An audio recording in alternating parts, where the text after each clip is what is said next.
Akwụkwọ nke ndị ikpe isi nke mbụ. O ruo mgbe ọnwụ Joshua gasịrị na ụmụ Izrel jụrụ Jehova ase sị, onye ga-ebu ụzọ rigoro anyị imegide ndị Kenan ibuso ha agha? Jehova wee sị, Juda ga-arịgo. Lee, enyewo m ala nke a n'aka ya.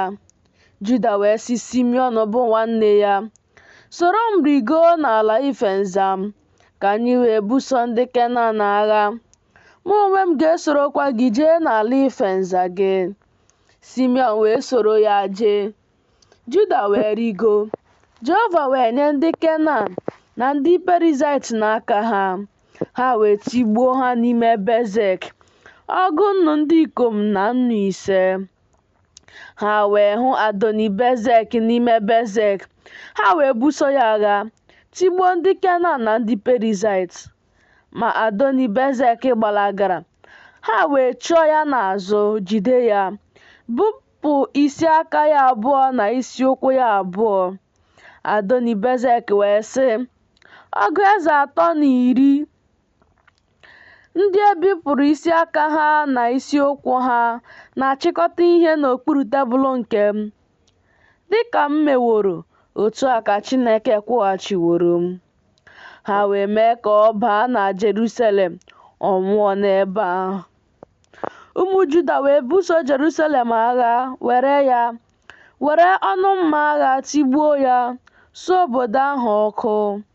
Emesịa, ụmụ Juda rịdara ibuso ndị Kenan agha, bụ ndị bi n'ugwu na n'ime Negeb na n'ebe dị ala ala. Juda wee jekwuru ndị Kenan ndị bi na Hebrọn. Ma aha Hebrọn na mgbe gara aga bụ Kiriat Arba, na tigbuo Sheshai na Ahiman na Talmai. O si n'ebe ahụ jekwuru ndị bi na Debịa. Ma aha Debịa na mgbe gara aga bụ Kiriat Sefa. Keleb wee sị, onye ahụ nke ga-etigbu Kiriat Sefa, were ya, m ga-enyekwa ya Aska bụ nwa m nwanyị na nwunye. Otniel nwa Kenez, nwanne nta Keleb, wee were ya. O wee nye ya Aska bụ nwa ya nwanyị na nwunye. O ruo mgbe Aska bịara, ọ kpaliri di ya ịrịọ ubi n'aka nna ya. Aska wee si n'ịnyịnya ibu ya rịda. Keleb wee sị ya, gịnị ka ị na-achọ? Ọ sị ya, nye m ngọzi, n'ihi na ọ bụ ala Negeb a ka ị nyeworo m. Gị nyekwa m isi mmiri ụfọdụ. Keleb wee nye ya isi mmiri dị n'elu na isi mmiri dị n'okpuru. Ụmụ onye Kenait bụ nna nwunye Mosis wee si n'obodo nkwụ soro ụmụ Juda rigo n'ọzara Juda, nke dị na ndịda nke Arad. Ha wee jee biri n'etiti ndị ahụ. Juda wee jee, ya na Simiọn bụ nwanne ya, tigbuo ndị Kenan ndị bi na Zefat, wee wezuga ya ka ebibie ya. E wee kpọọ aha obodo ahụ Homa. Juda wee rekwa Geza n'oke ala ya, na Ashkelọn n'oke ala ya, na Ekrọn na oke ala ya. Jehova nọnyekwara Juda, o wee nweta ugwu, ma ọ pụghị ịnapụ ndị bi na ndagwurugwu ala ha, n'ihi na ha nwere ụgbọala igwe. Ha wee nye Keleb Hebrọn dịka Mosis kwuru. O wee napụ Manase 3 ala ha n'ebe ahụ. Ma ụmụ Benjamin anapụghị ndị Jebus ndị bi na Jerusalem ala ha. Ndị Jebus wee biri n'etiti ụmụ Benjamin n'ime Jerusalem ruo taa. Ma ụlọ Josef, ha onwe ha rigokwara Betel. Jehova wee nọnyere ha. Ụlọ Josef wee ziga iledo Betel, ma aha obodo ahụ na mgbe gara aga bụ Luz. Ndị na-eche nche wee hụ otu nwoke ka ọ na-esi n'obodo ahụ pụta. Ha wee sị ya, biko gosi anyị mbata obodo a, anyị ga-emekwara gị ebere. O wee gosi ha mbata obodo ahụ. Ha wee were ọnụ mma agha tigbuo obodo ahụ, ma ha zipụrụ nwoke ahụ na agbụrụ ya niile. Nwoke ahụ wee jee ala ndị Het wuo obodo kpọọ aha ya Luz, nke ahụ bụ aha ya ruo taa.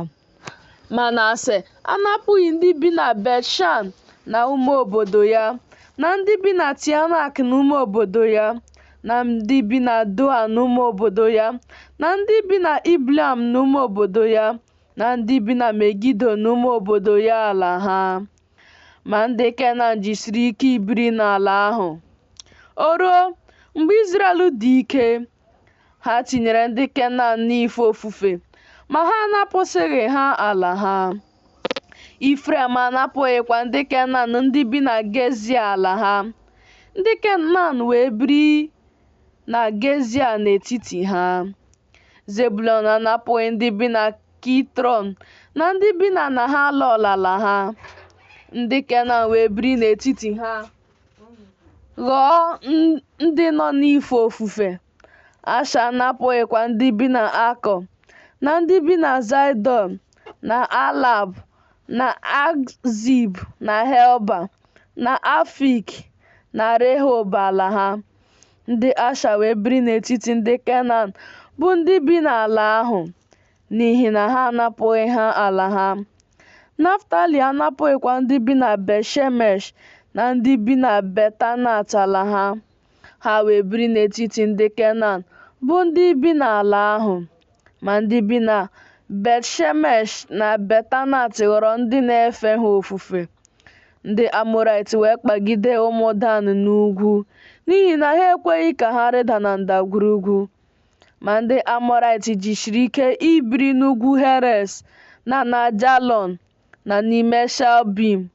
Ma aka ụlọ Josef dịkarịrị arọ, ha wee ghọọ ndị nọ n'ife ofufe. Oke ala ndị Amọrait wee site na nrigo Akrabim, site na nkume dị elu ahụ wee rigo. Akwụkwọ nke ndị Ikpe isi nke 2. Onye ozi Jehova wee si na Gilgal rigoro Bokim. O wee sị, emere m unu ka unu si n'Ijipt rigota, m wee mee ka unu bata n'ala nke m ṅụrụ nna unu ha iyi inye ha.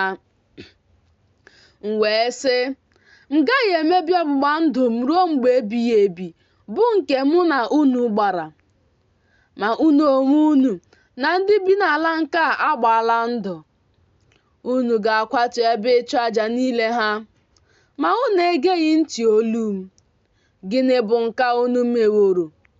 M wee sịkwa, m gaghị achụpụ ha n'ihu unu, kama ha ga-abụrụ unu ogwu n'akụkụ ahụ unu. Chi niile ha ga-abụkwara unu ọnya. O ruo mgbe onye ozi Jehova gwasịrị ụmụ Izrel niile okwu ndị a, na ndị Izrel weliri olu ha kwaa akwa, ha wee kpọọ aha ebe ahụ Bokim. Ha wee chụọrọ Jehova aja n'ebe ahụ. Joshua wee zilaga ndị Izrel. Ụmụ Izrel wee laa, nwoke ọbụla n'ihe nketa ya, inweta ala ahụ. Ndị Izrel wee fee Jehova ofufe ụbọchị niile nke Joshua, na ụbọchị niile nke ndị okenye, ndị e mere ka ụbọchị ha dị anya ka Joshua nwụsịrị, ndị hụrụ omume ukwu niile nke Jehova nke o mere Izrel. Jehova nwa Nun bụ ohu Jehova. Joshua nwa Nun bụ ohu Jehova wee nwụọ mgbe ọ gbara 50. Ha wee lie ya n'oke ala nke ihe nketa ya, n'ime Timnat Heres n'ugwu Ifrem, n'akụkụ ugwu nke ugwu Gash. E wee chịkọtakwa ọgbọ ahụ niile na ndị bụ nna ha n'ala mmụọ. Ọgbọ ọzọ wee bilie ịnọchi ha, ndị na-amaghị Jehova, ha amaghịkwa omume nke o mere Izrel. Ụmụ Izrel wee mee ihe ọjọọ n'anya Jehova, fee Baalim ofufe. Ha wee hapụ Jehova bụ Chineke nke ndị bụ nna ha, onye na-eme ka ha si n'ala Ijipt pụta. Ha wee jezọọ chi ọzọ, ndị sitere na chi nke ndị ahụ ndị nọ ha gburugburu. ha wee kpọọ isiala nye ha, wee kpasuo Jehova iwe. Ha wee hapụ Jehova, fee Baal na Ashtarọt ofufe. Iwe Jehova wee dị ọkụ megide Izrel. O wee nye ha n'aka ndị na-apụnara mmadụ ihe. Ha wee pụnara ha ihe. O renyekwa ha n'aka ndị iro ha gburugburu. Ha apụghịkwa iguzo n'ihu ndị iro ha ọzọ. Ebe ọbụla ha pụrụ, aka Jehova dịgide ha ime ha ihe ọjọọ, dịka Jehova kwuru, na dịka Jehova ṅụrụ ha iyi, wee kpagbuo ha nke ukwuu. Jehova wee mee ka ndị ikpe bilie, ha wee zọpụta ha n'aka ndị na-apụnara ha ihe. Ọzọkwa, ha egeghị ntị ndị ikpe ha, n'ihi na ha soro chi ọzọ na-akwa iko, wee kpọọ isiala nye ha. Ha siri n'ụzọ ahụ wezuga onwe ha ngwa, bụ nke ndị bụ nna ha jere n'ime ya, n'ịnụ ihe niile Jehova nyere n'iwu, ma ha emeghị otu a. Ma mgbe Jehova mere ka ndị ikpe biliere ha, Jehova nọnyekwere onye ikpe ahụ, wee zọpụta ha n'aka ndị iro ha ụbọchị niile nke onye ikpe ahụ, n'ihi na Jehova chegharịrị uche n'ihi isi ude ha n'ihu ndị na-emegbu ha na-akpagbukwa ha. O ruo n'ọnwa onye ikpe ahụ na ha laghachiri wee bibie onwe ha karịa ndị bụ nna ha, n'ijeso chi ọzọ, ife ha ofufe, na ịkpọ isiala nye ha. Ha ekweghị ka ihe si n'omume niile ha ma ọ bụ n'ụzọ ha siri ike dapụ. Iwe Jehova wee dị ọkụ megide Izrel. O wee sị, n'ihi na mba nke a agabigawo ọgbụgba ndụ m, nke m nyeworo ndị bụ nna ha n'iwu, n'ihi na ha egeghịkwa ntị olu m, mụ onwe m agaghị anapụkwa onye ọbụla ala ya n'ihu ha ọzọ, site na mba niile ndị Joshua hapụrụ mgbe ọ nwụrụ, ka m wee were ha nwa Izrel. Ma ha na-edebe ụzọ Jehova ije ije n'ime ya, dịka ndị bụ nna ha debere ya, ma ọ bụ na ha edebeghị ya. Jehova wee hapụ mba ahụ, ghara ịnapụ ha ala ha ngwa ngwa. O nyeghịkwa ha n'aka Joshua. Akwụkwọ nke ndị ikpe isi nke 3. Ma ndị a bụ mba ndị Jehova hapụrụ iji ha nwaa Izrel, bụ ndị niile na-amaghị agha niile nke Kenan. Naanị ka ọgbọ niile nke ụmụ Izrel wee mara izi ha agha, naanị ndị na-amaghị ha na mgbe gara aga, bụ ndị isi 5 nke ndị Filistia, na ndị Kenan niile, na ndị Zaịdọn, na ndị Havite, ndị bi n'ugwu Lebanọn, site n'ugwu Baal-Hamon ruo mbata Hamat. Ha dịkwa ka e were ha nwee Izrel, ịmara ma ha ga n'ihe niile Jehova nyere n'iwu, nke o nyere ndị bụ nna ha iwu n'aka Mosis. Ụmụ Izrel wee biri n'etiti ndị Kenan, na ndị Het, na ndị Amọrait, na ndị Perizait, na ndị Havite, na ndị Jebus. Ha wee lụtara onwe ha ụmụ ha ndị inyom na nwunye, were ụmụ ha ndị inyom nye ụmụ ha ndị ikom, feekwa chi niile ha ofufe. Ụmụ Izrel wee mee ihe ọjọọ n'anya Jehova, chezọọ Jehova bụ Chineke ha, fee Bealim na Asherọt. Iwe Jehova wee dị ọkụ megide Izrel. O wee nye ha n'aka Kushan-Rishataim, bụ eze Mesopotamia. Ụmụ Izrel wee fee Kushan-Rishataim ofufe afọ 8. Ụmụ Izrel wee tikuo Jehova. Jehova wee mee ka onye nzọpụta biliere ụmụ Izrel. O wee zọpụta ha, bụ Otniel nwa Kenaz, nwanne nta Keleb. Mmụọ nke Jehova wee dịkwasị ya. O wee kpee Izrel ikpe. Ọ pụọ ibu agha, Jehova wee nye Kushan-Rishataim bụ eze Mesopotamia n'aka ya. Aka ya wee dị ike n'ahụ Kushan-Rishataim. Ala ahụ wee dị jụụ ọgụ afọ 2. Otniel nwa Kenaz wee nwụọ. Ụmụ Izrel wee meekwa ihe ọjọọ n'anya Jehova ọzọ. Jehova wee mee ka Eglon bụ eze Moab dị ike imegide Izrel, n'ihi na ha emewo ihe ọjọọ n'anya Jehova. O wee chịkọtara onwe ya ụmụ Amọn na Amalek, jee tigbuo Izrel. Ha wee weta obodo nkwa ahụ.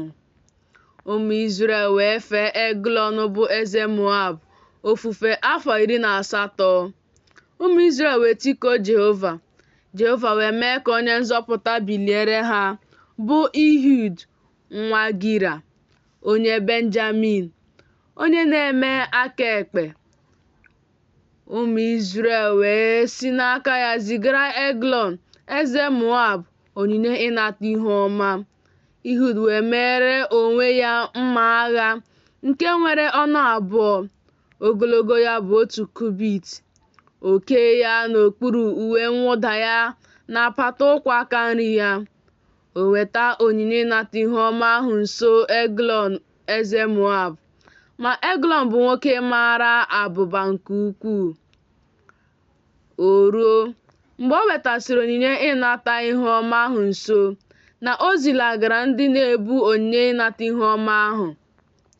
Ma ya onwe ya si n'arụsị apịrị apị ndị dị na Gilgal laghachi sị, okwu nzuzo ka m nwere ịgwa gị eze. Ọ sị, nọdụnụ duu. Ndị niile ndị na-eguzo ya gburugburu wee si n'ebe ọ nọ pụọ. Ehud wee bịakwute ya, ma ya onwe ya na-anọdụ naanị ya n'ime ụlọ elu ojuju oyi nke o nwere. Ehud wee sị, okwu Chineke ka m nwere ịgwa gị. O wee si n'ocheeze ya bilie. Ehud wee setịpụ aka ekpe ya, si n'apata ụkwụ aka nri ya were mma agha ahụ maa ya n'afọ. Isi mma wee sorokwa ihu mma baa. Abụba wee gbochipụ ihu mma, na ọ dọpụtaghị mma agha ahụ n'afọ ya. O wee pụọ n'otule ya. Ehud wee pụọ n'ụzọ mbata, mechibido ya ọnụ ụzọ ime ụlọ elu ahụ, kpachie ya. Ma mgbe ya onwe ya pụsịrị, ndị ohu ya batara. Ha wee hụ, ma lee, akpachiwo ọnụ ụzọ ime ụlọ elu ahụ. Ha sị, ọ bụ naanị na ọ na-ekpuchi ụkwụ ya abụọ n'ime ụlọ ojuju oyi ya. Ha wee na-eche ruo mgbe ihere mere ha. Ma lee, o meghepụghị ọnụ ụzọ ime ụlọ elu ahụ. Ha wee were mkpịsị ugodi meghee ha. Ma lee, onye nwe ha adawo n'ala nwụọ. Ehud wee wepụga onwe ya mgbe ọ na-agbagwoju ha anya. Ya onwe ya wee gabiga arụsị ahụ apịrị apị, wepụga onwe ya ruo Siriat.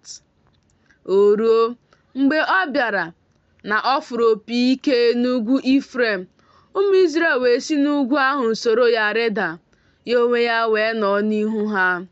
Ọ sị ha, gbasonụ m n'azụ, n'ihi na Jehova enyewe ndị iro unu bụ ndị Moab n'aka unu. Ha wee soro ya rịda, were ngabiga mmiri Jọdan niile n'ụzọ ije Moab. Ha ekweghịkwa ka nwoke ọbụla gabiga. Ha wee tigbuo Moab na mgbe ahụ, ihe ha ka 150. Nwoke ọbụla nke buru ibu na nwoke ọbụla bụ dimkpa. Ọ dịghịkwa nwoke ọbụla wepụgara onwe ya. E wee mee ka Moab ruru ala n'okpuru aka Izrel n'ụbọchị ahụ. Ala ahụ wee dị jụụ ọgụ afọ 4.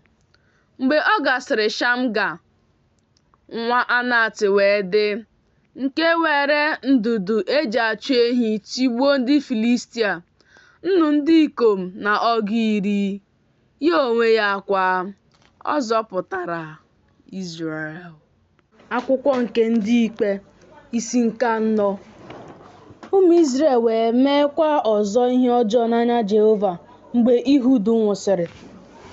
Jehova wee renye ha n'aka Jabin bụ eze Kenan, onye bụ eze n'ime Hezua. Onyeisi ụsụ ndị agha ya bụkwa Sisera, ma onye ahụ bi n'ime Haroshet nke mba dị iche iche ọzọ. Ụmụ Izrel wee tikuo Jehova n'ihi na o were nna ụgbọala igwe abụọ na ọgụ ise. Ya onwe ya wee megbusi ụmụ Izrel ike ọgụ afọ. Ma Debora bụ nwanyị nke bụ onye amụma, bụ nwunye Lapidot, ya onwe ya na-ekpe Izrel ikpe na mgbe ahụ. Nwanyị ahụ bikwa n'okpuru nkwụ Debora n'etiti Rema na Betel n'ugwu Ifrem. Ụmụ Izrel wee rigokute ya ka ọ kpee ha ikpe. Ozie kpọọ Berak nwa Abinoam ka o si na Kedesh Naftali bịa. Ọ sị ya, onye ya iwu bụ Jehova Chineke nke Izrel sị, jee dọrọ ruo n'ugwu Teboa, chịrị akwa n'onwe gị ọgụ nnu ndị ikom na nnu ise sitere n'ụmụ Naftali, sitekwa n'ụmụ Zebulọn. M ga-adọkwa Sisera bụ onye isi ụsụ ndị agha Jabin ruo oge ahụ, ruo mmiri iyi Kaishọn, ya na ụgbọala ya na igwe ndị agha ya. M ga-enyekwa ya n'aka gị. Berak wee sị ya, ọ bụrụ na ị soro m jee, m ga-ejekwa, ma ọ bụrụ na ị soghị m jee, m gaghị eje. Debora wee sị, aghaghị m isoro gị jee, naanị na ọjịja gị agaghị adị n'ije nke gị onwe gị na-eje, n'ihi na ọ bụ n'aka nwaanyị ka Jehova ga-erenye Sisera. Debora wee bilie soro Berak jeruo Kedesh. Berak wee kpọkọta Zebulọn na Naftali ruo Kedesh. O wee were ụkwụ ya rigo, ya na ọgụ nnu ndị ikom na nnu ise. Debora wee soro ya rigo. Ma Heba bụ onye Kenite siri na Ken kewapụ onwe ya, bụ site n'ụmụ Hobab nwanne nwunye Mosis, wee maa ụlọ ikwu ya ruo osisi terebint n'ime Zananim nke dị n'akụkụ Kedesh. Ha wee gosi Sisera na Berak nwa Abinoam arigowo n'ugwu Teboa. Sisera wee kpọkọta ụgbọala ya niile, bụ nna ụgbọala igwe abụọ na ọgụ ise, na ndị niile ndị soro ya, site na Haroshet nke mba dị iche iche ọzọ ruo mmiri iyi Kaishọn. Debora wee sị Barak, bilie, n'ihi na nke a bụ ụbọchị nke Jehova nyeworo Sisera n'aka gị. Jehova ọ pụghị ije n'ihu gị. Berak wee si n'ugwu Teboa rịda, ya na ọgụ nnu ndị ikom na nnu ise ndị soro ya n'azụ. Jehova wee were ọnụ mma agha chụsaa Sisera na ụgbọala ya niile na ọmụma ụlọ ikwu ya niile n'ihu Berak. Sisera wee si n'ụgbọala ya rịda gbalaga n'ụkwụ ya. Ma Berak chụrụ ụgbọala ya niile n'azụ na n'azụ ọmụma ụlọ ikwu ya ruo Haroshet nke mba dị iche iche ọzọ. Ọmụma ụlọ ikwu niile nke Sisera wee daa n'ọnụ mma agha, ọ dịghị otu nwoke fọdụrụ. Ma Sisera gbalagara n'ụkwụ ya ruo ụlọ ikwu Jael, bụ nwunye Heba onye Kenite, n'ihi na udo dị n'etiti Jabin bụ eze Hezua na ụlọ Heba bụ onye Kenite. Jael wee pụọ izute Sisera sị ya, wezuga onwe gị onye nwe m, wezuga onwe gị bịakwute m, atụla egwu. O wee wezuga onwe ya gbakwuru ya n'ụlọ ikwu. O were akwa ịchọ oyi kpuchie ya. Ọ sị ya, biko mee ka m ṅụọ nwantị mmiri, n'ihi na akpịrị kpọrọ m nkụ. O wee meghee karama akpụkpọ mmiri ara ehi, mee ka ọ ṅụọ, o kpuchie ya. Sisera wee sị ya, guzo n'ọnụ ụzọ ụlọ ikwu, ọ ga-erukwa. Ọ bụrụ na nwoke ọbụla abịa jụọ gị sị, ọ dị nwoke ọbụla nọ n'ebe a, na ị ga-asị mba. Jael bụ nwunye Heba wee were ntụ ụlọ ikwu, jidekwa ọtụtụ n'aka ya, gbakwuru ya nwayọọ, kpọba ntụ ahụ n'akụkụ egedege ihu ya. Ntụ wee kpọpuo baa n'ala n'ihi na nwoke ahụ dị n'oke ụra. Ike gwụkwara ya, o wee nwụọ. Ma lee, Barak na-achụ Sisera. Jael wee pụta izute ya sị ya, "Bịa, m ga-emekwa ka ị hụ nwoke ahụ nke gị onwe gị na-achọ." O wee bakwuru ya. Ma lee, Sisera adawo nwụọ. Ntụ ahụ dịkwa n'akụkụ egedege ihu ya. Chineke wee mee ka Jabin bụ eze Kenan ruru ala ụbọchị ahụ n'ihu ụmụ Izrel. Aka ụmụ Izrel wee na-aga na-esi ike n'ahụ Jabin bụ eze Kenan ruo mgbe ha bipụrụ Jabin bụ eze Kenan. Akwụkwọ nke ndị ikpe isi nke 5. Debọra na Barak nwa Abinoam wee bụọ abụ n'ụbọchị ahụ sị, "N'ihi na ndị ndu na-edu edu n'Izrel, n'ihi na ndị Izrel were afọ ofufo nye onwe ha, gọzienụ Jehova. Nụrụnụ ndị eze, ṅaanụ ntị ndị isi. Mụ onwe m ga-abụku Jehova abụ, ọbụla mụ onwe m ga-abụku Jehova bụ Chineke nke Izrel abụ ọma. Jehova, mgbe ị siri na Sia pụta, mgbe ị siri n'ọhịa Edọm zọọ ije, ala mara jijiji, eluigwe bukwara mmiri, igwe ojii niile nke gbara ọchịchịrị bukwara mmiri. Ugwu niile rụdara dịka mmiri n'ihu Jehova, ọbụla Saịnaị ahụ n'ihu Jehova bụ Chineke nke Izrel. N'ụbọchị Shamga nwa Anat, n'ụbọchị Jael, okporo ụzọ niile ghara ede. Ndị na-eje ije n'ụzọ wee jee n'okpuru ụzọ gbagọrọ agbagọ. Obodo nta wee ghara ịdị n'Izrel, ha wee ghara ede ruo mgbe mụ bụ Debọra biliri, ruo mgbe mụ bụ nne n'Izrel biliri. Ha họpụtara chi ọhụrụ dị iche iche. Mgbe ahụ, agha dị n'ọnụ ụzọ ámá niile. A hụrụ ọta maọbụ ube n'etiti ọgụ nnu mmadụ ụzọ 5 n'Izrel.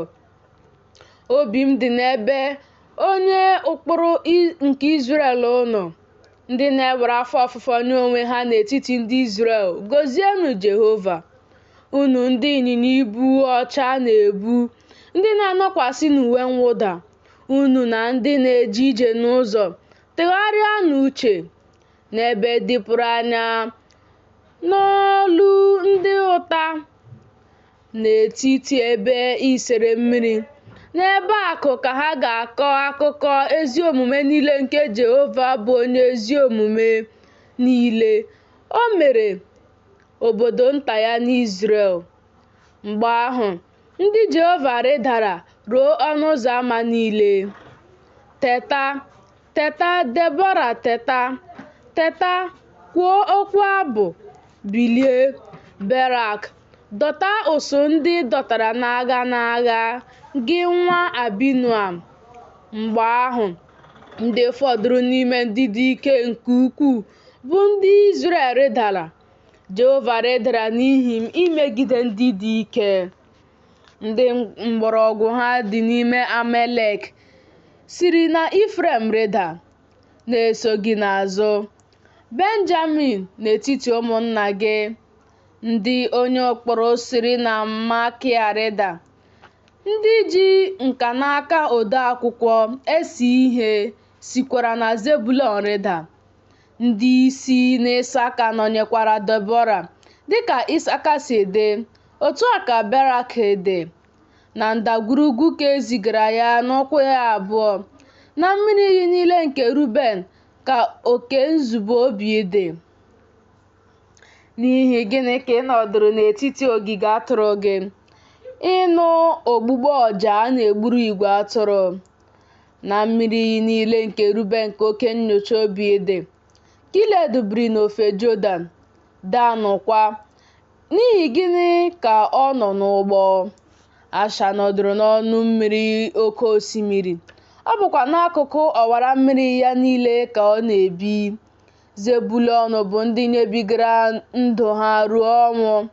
Naftali nkwa n'elu ebe niile dị elu nke ọhịa. Ndị eze bịara buo agha. Mgbe ahụ ndị eze Kenan buru agha n'ime Teanaki n'akụkụ mmiri Megido. Ọ dịghị uru ego ha nara. N'eluigwe ka ha si buo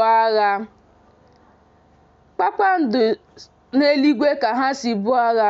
Kpakpando si n'ụzọ niile ha tụliri atụli buso Sisera agha. Mmiri Kaishọn bupụrụ ha. Mmiri iyi ochie ahụ bụ mmiri iyi Kaishọn. Mkpụrụ obi m, ị na-azọ dị ike. Mgbe ahụ ka ụkwụ ịnyịnya zọsiri ike site n'iwuli elu ahụ niile, bụ iwuli elu nke ihe niile ya dị ike. Bụọnụ mmiri ozuzo ọnụ, ka mmụọ ozi nke Jehova sịrị. Bụọnụ ndị bi n'ime ya ọnụ nke ukwuu, n'ihi na ha abịaghị inyere Jehova aka imegide ndị dị ike. A ga-agọzi Jael karịa ndị inyom, bụ nwunye Heba onye Kenite karịa ndị inyom n'ụlọ ikwu ka a ga-agọzi ya. Mmiri ka Sisera rịọrọ, mmiri ara ehi ka o nyere ya. O weta nso ya mmiri ara ehi nke rarụ n'ọkwa ndị dị ebube. Aka ya ka o setịrị na ntụ, aka nri ya na ọtụtụ ndị na-arụ ọrụ ike. O were ọtụtụ kpọọ Sisera. Ọ kpọrọ ya n'isi, o wee kpọpuo ya. Ntụ ahụ wee bapuo n'akụkụ egedege ihu ya. N'agbata ụkwụ ya abụọ ka o ruru ala daa tọgbọ. Ebe o ruru ala, n'ebe ahụ ka ọ dara laa n'iyi. Na windo ya ka o lepụrụ anya tie mkpu bụ nne Sisera site n'ohere ịnara ifufe. Gịnị mere ụgbọala ya na-anọ ọdụ ịbịa? Gịnị mere wiil nke ụgbọala ya niile ji laa azụ? Ndị isi ya ndị inyom ndị maara ihe na-aza ya. Ya onwe ya na-ekwughachiri onwe ya okwu ọnụ ya niile. Ha achọtaghị. Ha eke ihe nkwata. Otu nwa agbọghọ, ụmụ agbọghọ abụọ ga-adịrị nwoke ọbụla n'isi. Ihe nnweta bụ uwe esijiri esiji dịrị Sisera.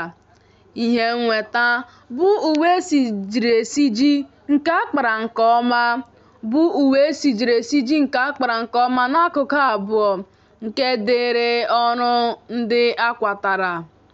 Otu a ka ndị iro gị niile ga-ala n'iyi Jehova, ma ndị na-ahụ ya n'anya ga-adị ka anyanwụ mgbe ọ na-apụta n'ike ya. Ala wee dị jụụ ọgụ afọ abụọ. Akwụkwọ nke ndị ikpe, isi nke 6. Ụmụ Izrel wee mee ihe ọjọọ n'anya Jehova. Jehova wee nye ha n'aka Midian afọ 7. Aka Midian wee dị ike n'ahụ Izrel, n'ihi na Midian nke ụmụ Izrel mere onwe ha ebe mmiri na-eru nke dị n'ugwu na ọgba na ebe e wusiri ike. O ruo, ọ bụrụ na Izrel agha mkpọrọ na ndị Midian rigoro ya, na ndị Amalek na ụmụ ihu anyanwụ, ha wee rigo imegide ha. Ha wee maa ụlọ ikwu ha imegide ha, wee bibie ihe omume ala ruo ebe ị ga-aba na Geza. Ha ahapụghịkwa ihe na-edebe ndụ n'Izrel, maọbụ atụrụ maọbụ ehi maọbụ ịnyịnya ibu, n'ihi na ha na anụ ụlọ ha na ụlọ ikwu niile ha rigoro. Ha batara dịka ojuju igurube na ịba ụba. Ọnụọgụgụ adịghịkwa ha, ọ dịghịkwa kamel ha. Ha wee bata n'ala ibibi ya. E wee mee ka Izrel ghara inwe ike ma ọlị n'ihi Midian. Ụmụ Izrel wee tikuo Jehova. O ruo, mgbe ụmụ Izrel tikuru Jehova n'ihi Midian, na Jehova ziri otu nwoke bụ onye amụma jekwuru ụmụ Izrel sị ha, otu a ka Jehova bụ Chineke Izrel sịrị, mụ onwe m mere ka unu si n'Ijipt rigota. Emekwara m ka unu si n'ụlọ ndị ohu pụta. M wee napụta unu n'aka ndị Ijipt na n'aka ndị niile na-emegbu unu, wee chụpụ ha n'ihu unu, nye unu ala ha. m wee sị unu, mụ onwe m bụ Jehova bụ Chineke unu. Unu atụla egwu chi niile nke ndị Amọrait, ndị unu onwe unu bi n'ala ha, ma unu egeghị ntị olu m. Mmụọ ozi nke Jehova wee bịa nọdụ n'okpuru osisi terebint ahụ nke dị na Ofra, nke Jehoash bụ onye Abieza nwere. Ma Gideọn nwa ya na-eticha ọka wit n'ebe nzọcha mkpụrụ vaịn iwepụ ya n'ihu Midian. Mmụọ ozi nke Jehova wee mee ka ọ hụ ya anya, sị ya, Jehova nọnyere gị, gị dike bụ dimkpa. Gideọn wee sị ya, biko onyenwe m, ọ bụrụ na Jehova nọnyere anyị, n'ihi gịnịkwa ka ihe a niile dakwasịworo anyị? Olee ebekwa ka ihe ebube ya niile dị, nke nna anyị ha kọrọ anyị akụkọ ha, sị, Jehova o meghị ka anyị si n'Ijipt rigota?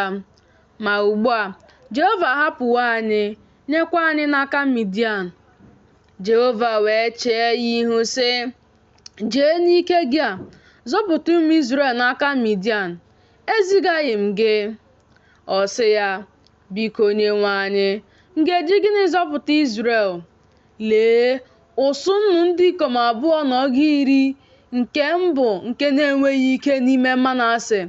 Mụ onwe m bụkwa onye pekasịrị mpe n'ụlọ nna m. Jehova wee sị ya, n'ihi na mụ na gị ga-anọ, ị ga-etigbukwa Midian dịka otu nwoke. Ọ sị ya, biko, ọ bụrụ na ahụtawo m amara n'ihu gị, gị mekwara m ihe ịrịba ama na gị onwe gị na-akpanyere m ụka. Biko, esila n'ebe a pụọ ruo mgbe m ga-abịakwute gị. Wepụta onyinye m ịnata ihu ọma, dọba ya n'ihu gị. Ọ sị, mụ onwe m ga-anọdụ ruo mgbe ị ga-abịaghachi. Gideọn wee baa n'ụlọ, dozie nwa ewu na achịcha ekoghị eko nke efa ụtọ ọka. O tinyere anụ ahụ n'ime nkata, tinyekwa ofe n'ite, wepụta ya nye ya n'okpuru osisi terebint ahụ, wee weta ya nso. Mmụọ ozi nke Chineke wee sị ya, were anụ nke a na achịcha ekoghị eko nke a, dọba n'elu nkume a dị elu, wụsịkwa ofe. Ome otu a. Mmụọ ozi nke Jehova wee setịpụ nsọtụ mkpanaka nke dị n'aka ya, metụ anụ ahụ na achịcha ekoghị eko ahụ. Ọkụ wee si na nkume ahụ dị elu rigo, ripịa anụ ahụ na achịcha ekoghị eko. Mmụọ ozi nke Jehova wee pụọ n'anya ya. Gideọn wee hụ na mmụọ ozi nke Jehova ka ọ bụ. Gideọn wee sị, ewo, Onyenwe anyị Jehova, n'ihi na ahụwo mmụọ ozi nke Jehova n'ihu n'ihu. Jehova wee sị ya, udo dịrị gị, atụla egwu, ị gaghị anwụ. Gideọn wee wuoro Jehova ebe ịchụ àjà n'ebe ahụ, kpọọ ya Jehova Shalom. Ruo taa, ọ dịgide n'Ofra nke ndị Abieza. O ruo n'abalị ahụ, Jehova sịrị ya, were oke ehi nke nna gị nwere, bụ oke ehi nke abụọ nke gbara afọ 7, kwadakwa ebe ịchụ àjà Baal nke nna gị nwere, gbutukwa Ashera nke dị n'akụkụ ya. Wukwara Jehova bụ Chineke gị ebe ịchụ àjà n'elu ebe a siri ike n'usoro. Werekwa oke ehi nke abụọ ahụ, werekwa nkụ Ashera nke ị ga-egbutu, sure àjà nsure ọkụ. Gideọn wee chịrị ndị ikom 10 sitere na ndị ohu ya. O mee dịka Jehova gwara ya okwu. O ruo, n'ihi na ọ tụrụ egwu ụlọ nna ya na ndị ikom obodo ya, ime ya n'ehihie, o mere ya n'abalị. Ndị ikom ahụ nke obodo ahụ wee bilie n'isi ụtụtụ, ma lee, a kwaturu ebe ịchụ àjà Baal, gbutukwa Ashera nke dị n'akụkụ ya, suokwa oke ehi nke abụọ ahụ n'elu ebe ịchụ àjà nke e wuru. Ha wee sịrịta onwe ha, onye mere ihe a? Ha wee jụọ ajụjụ, chọọkwa sị, Gideọn nwa Joash emewo ihe a.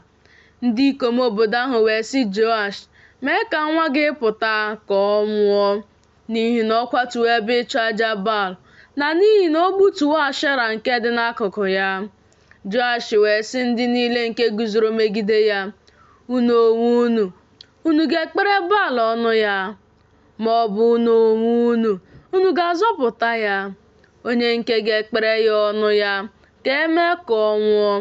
Hapụ ya ruo ụtụtụ. Ọ bụrụ na chi ka ọ bụ, ya kpere onwe ya ọnụ ya, n'ihi na a kwatuwo ebe ịchụ àjà ya. O wee kpọọ ya Jerub-Baal n'ụbọchị ahụ, sị, ka Baal kpegide ya, n'ihi na ọ kwatuwo ebe ịchụ àjà ya.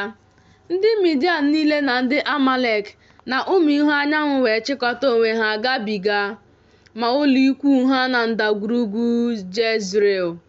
Mmụọ nke Jehova wee were Gidiọn kpuchie onwe ya dịka uwe, o wee fụọ opi ike. Abieza wee kpọkọta onwe ha n'azụ ya. O wee ziga ndị ozi n'ime Manase niile. Ha onwe ha kpọkọtakwara onwe ha n'azụ ya. O wee ziga ndị ozi n'ime Asha na n'ime Zebulọn na n'ime Naftali. Ha wee rigo izute ha. Gidiọn wee sị Chineke, ọ bụrụ na ị na-esi n'aka m zọpụta Izrel dịka i kwuworo, lee, mụ onwe m na-etinye ajị anụ ebiri ebi n'ebe nzọcha ọka. Ọ bụrụ na igirigi adakwasị naanị n'ajị anụ ebiri ebi ahụ, ma ọkpụkpọ nkụ adịkwasị n'ala niile gburugburu, m ga-amarakwa na ị ga-esi n'aka m zọpụta Izrel dịka i kwuworo. O wee dị otu a. O wee bilie n'isi ụtụtụ echi ya, pịkọta ajị anụ ebiri ebi ahụ, hichapụ igirigi n'ajị anụ ebiri ebi ahụ, ojuju ọkwa mmiri. Gidiọn wee sị Chineke, ka iwe gị ghara ịdị ọkụ megide m, ka m kwukwa naanị otu ugboro a. Biko, ka m were ajị anụ ebiri ebi ahụ nwa naanị otu ugboro a. Biko, ka ọkpụkpọ nkụ dịkwasị naanị n'ajị anụ ebiri ebi ahụ, ma ka igirigi dakwasị n'ala niile gburugburu. Chineke wee mee otu a n'abalị ahụ. Ọkpụkpọ nkụ wee dakwasị naanị n'ajị anụ ebiri ebi ahụ, ma igirigi dakwasịrị n'ala niile gburugburu. Akwụkwọ Ndị Ikpe isi nke 7. Jerub-Baal onye ahụ bụ Gidiọn na ndị niile soro ya wee bilie n'isi ụtụtụ, ma ụlọ ikwu ha n'akụkụ isi iyi Harod.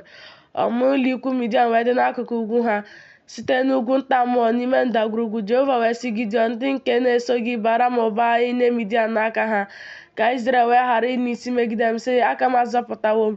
Ma ugbu a, biko, kpọọ oku na ntị ndị nke a, sị, onye na-atụ egwu na-amakwa jijiji, ya laghachi si n'ugwu Gilead gbalaga. Ọgụ nnu ndị ikom 215 wee si na ndị Izrel laghachi, ma ọgụ nnu ndị ikom na nnu 5 fọdụrụ. Jehova wee sị Gidiọn, ndị Izrel bara ụba ruo ugbu a, mee ka ha rịdaruo mmiri ahụ. M ga-amapụtakwara gị ha n'ebe ahụ. Ọ ga-erukwa na onye ọbụla m ga-asị, onye a ga-esoro gị jee, ọ bụ ya ga-esoro gị jee. Ma onye ọbụla m ga-asị gị, onye agaghị eso gị jee, ọ bụ onye ahụ na-agaghị eje. O wee mee ka ndị Izrel rịdaruo mmiri ahụ. Jehova wee sị Gidiọn, onye ọbụla nke ji ire ya ara mmiri dịka nkịta na-ara, onye ahụ ka ị ga-edo n'onwe gị iche. Onye ọbụla kwa nke na-eruru n'ikpere ya abụọ ịṅụ mmiri. Ọnụọgụgụ ndị na-ara mmiri n'itinye aka ha n'ọnụ ha dị ọgụ ndị ikom 15, ma ndị niile fọdụrụ n'ime ndị Izrel ruru n'ikpere ha ịṅụ mmiri. Jehova wee sị Gidiọn, ọ bụ ọgụ ndị ikom 15 ahụ ndị na-ara mmiri ka m ga-eji zọpụta udu, nyekwa Midian n'aka udu. Maka ndị Izrel niile laa onye ọbụla n'ebe nke ya. Ndị ahụ wee were ihe oriri ụzọ n'aka ha na opi ike ha. Ma o zilagara ndị ikom niile nke Izrel, onye ọbụla n'ụlọ ikwu ya. Ma ọgụ ndị ikom 15 ahụ ka o jidere. Ma ụlọ ikwu Midian dị n'okpuru ya n'ime ndagwurugwu ahụ. O ruo n'abalị ahụ na Jehova sịrị ya, bilie, rịda imegide ọma ụlọ ikwu ahụ, n'ihi na enyewo m ya n'aka gị. Ma ọ bụrụ na gị onwe gị atụ egwu ịrịda, gị dapụrụ abụ nwa okorobịa gị rịdaruo ọma ụlọ ikwu ahụ, ị ga-anụkwa ihe a na-ekwu, emesịa a ga-emekwa ka aka gị abụọ dị ike ka ị wee rịda imegide ọmụma ụlọ ikwu ahụ. O wee rịda ya onwe ya dapụrụ abụ nwa okorobịa ya, ruo nsọtụ ndị chịrị ihe ekike agha dị n'ọgbọ ụlọ ikwu ahụ. Ma ndị Midian na ndị Amalek na ụmụ ihu anyanwụ niile na-amade n'ime ndagwurugwu ahụ dịka igurube dị ụba. Ịgụta ọgụgụ adịghịkwa kabel ha, dịka aja nke dị n'ụsọ oke osimiri dị ụba. Gidiọn wee bịa, ma lee, otu nwoke na-ezere ibe ya nrọ, sị, lee, arụrụ m ụlọ, ma lee, gburugburu achịcha ọka balị na-akpọrọ ebe a na-ọgba ụlọ ikwu Midian. Ọ bịaruo ụlọ ikwu, tie ya, o wee daa. Achịcha ahụ wee mee ka o kpuo ihu ụlọ ikwu ahụ wee tọgbọ n'ala. Ibe ya wee zaa, sị, Nke a abụghị ihe ọzọ ma ọ bụghị ịbụ agha Gidiọn nwa Joash bụ nwoke Izrel. Chineke dịwo Midian na ọmụma ụlọ ikwu ya niile n'aka ya. O ruo mgbe Gidiọn dụrụ ozizi nrọ ahụ na akụkọ isi ya, o wee laghachi n'ọmụma ụlọ ikwu Izrel sị na ọ kpọrọ isi ala. O wee laghachi n'ọmụma ụlọ ikwu Izrel sị, bilie nụ, n'ihi na Jehova enyewo ọmụma ụlọ ikwu Midian n'aka unu. O wee kewaa ọgụ ndị ikom 15 ahụ n'ụsọ atọ. O tinye n'aka ha niile opi ike na ite nke ihe na-adịghị n'ime ya n'ọwa n'etiti ite ahụ. Ọ sị ha, leenụ m anya, meekwanụ otu a. Ma lee, mgbe mụ onwe m na-aba na nsọtụ ọmụma ụlọ ikwu ha, ọ ga-erukwa na dịka m na-eme, otu a ka unu ga-eme. Mgbe m fụrụ opi ike, mụ onwe m na ndị niile nke soro m, unu ga-afụkwa opi ike, ọbụla unu onwe unu gburugburu ọmụma ụlọ ikwu ahụ niile, sị, anyị dịrị Jehova, dịkwara Gidiọn. Gidiọn na ọgụ ndị ikom 5 ndị soro ya wee baa na nsọtụ ọmụma ụlọ ikwu na mmalite nche etiti abalị. Ọ bụ naanị mgbe ahụ ka ha guzoro ndị nche, ha wee fụọ opi ike ha, tụpịakwa ite nke dị n'aka ha. Ụsụ atọ ahụ wee fụọ opi ike ha, tiwakwa ite ha, jide ọwa ha n'aka ekpe ha na opi ike ha n'aka nri ha ịfụ afụ.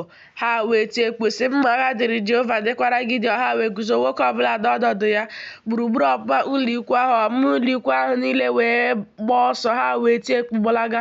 Ha wee fụọ ọgụ opi ike 15 ahụ. Jehova wee mee ka mma agha nwoke ọbụla dị n'ahụ ibe ya na n'ahụ ọmụma ụlọ ikwu ahụ niile. Ọmụma ụlọ ikwu ahụ wee gbalaga ruo Beshita n'ụzọ Zerara, ruo ụzọ Ebe-mehola n'akụkụ Tabat. Ndị ikom Izrel wee si Naftali na Asha na n'ime Manase niile kpọkọta onwe ha chọọ Midian n'azụ. Gidiọn wee ziga ndị ozi n'ugwu Ifrem niile sị, ịnata na izute Midian, burunu ha ụzọ were mmiri ruo Bet-bara bụ Jodan. Ndị ikom niile nke Ifrem wee kpọkọta onwe ha were mmiri ahụ ruo Bet-bara bụ Jodan. Ha wee nwudo ndị isi abụọ nke Midian bụ Oreb na Zib. Ha wee gbuo Oreb n'oke nkume Oreb, gbukwaa Zib n'ebe nzọcha mkpụrụ vaịn nke Zib, wee chụọ Midian. Ha wee wetara Gibiọn isi Oreb na Zib n'ofe Jodan. Akwụkwọ ndị ikpe isi nke 8. Ndị ikom Ifrem wee sị ha, gịnị bụ ihe anyị meworo anyị, na ị kpọghị anyị mgbe i jere ibuso Midian agha? Ha wee soro ya isesi okwu ike. O wee sị ha, gịnị ka m meworo ugbu a dịka nke unu mere? Ntụtụkọ mkpụrụ ubi vaịn fọdụrụ n'Ifrem. Ọ dịghị mma karịa ọghụghọ mkpụrụ vaịn nke Abieza. N'aka unu ka Chineke nyeworo ndị isi Midian bụ Oreb na Zib. Ma gịnị ka m pụrụ ime dịka unu mere? Mgbe ahụ, obi ọkụ ha jụrụ n'ahụ ya mgbe o kwuru okwu ahụ. Gidiọn wee bịaruo Jodan ịgabiga, ya onwe ya na ọgụ ndị ikom 15 ahụ ndị soro ya. Ha na-ada mba ma ha na-achụ achụ. O wee sị ndị ikom Sukọt, biko nyenụ m ndị na-eso m n'ụkwụ ogbe achịcha, n'ihi na ha na-ada mba, ma mụ onwe m na-achụ Zeba na Zalmuna bụ ndị eze Midian. Ndị isi Sukọt wee sị, o bụ aka Zeba na Zalmuna, ha dị n'aka gị ugbu a, na anyị ga-enye ụsụ ndị agha gị nri. Gidiọn wee sị, n'ihi nke a, mgbe Jehova ga-enye Zeba na Zalmuna n'aka m, m ga-ewerekwa ogwu nke ọzara werekwa ụga tichaa n'ahụ unu.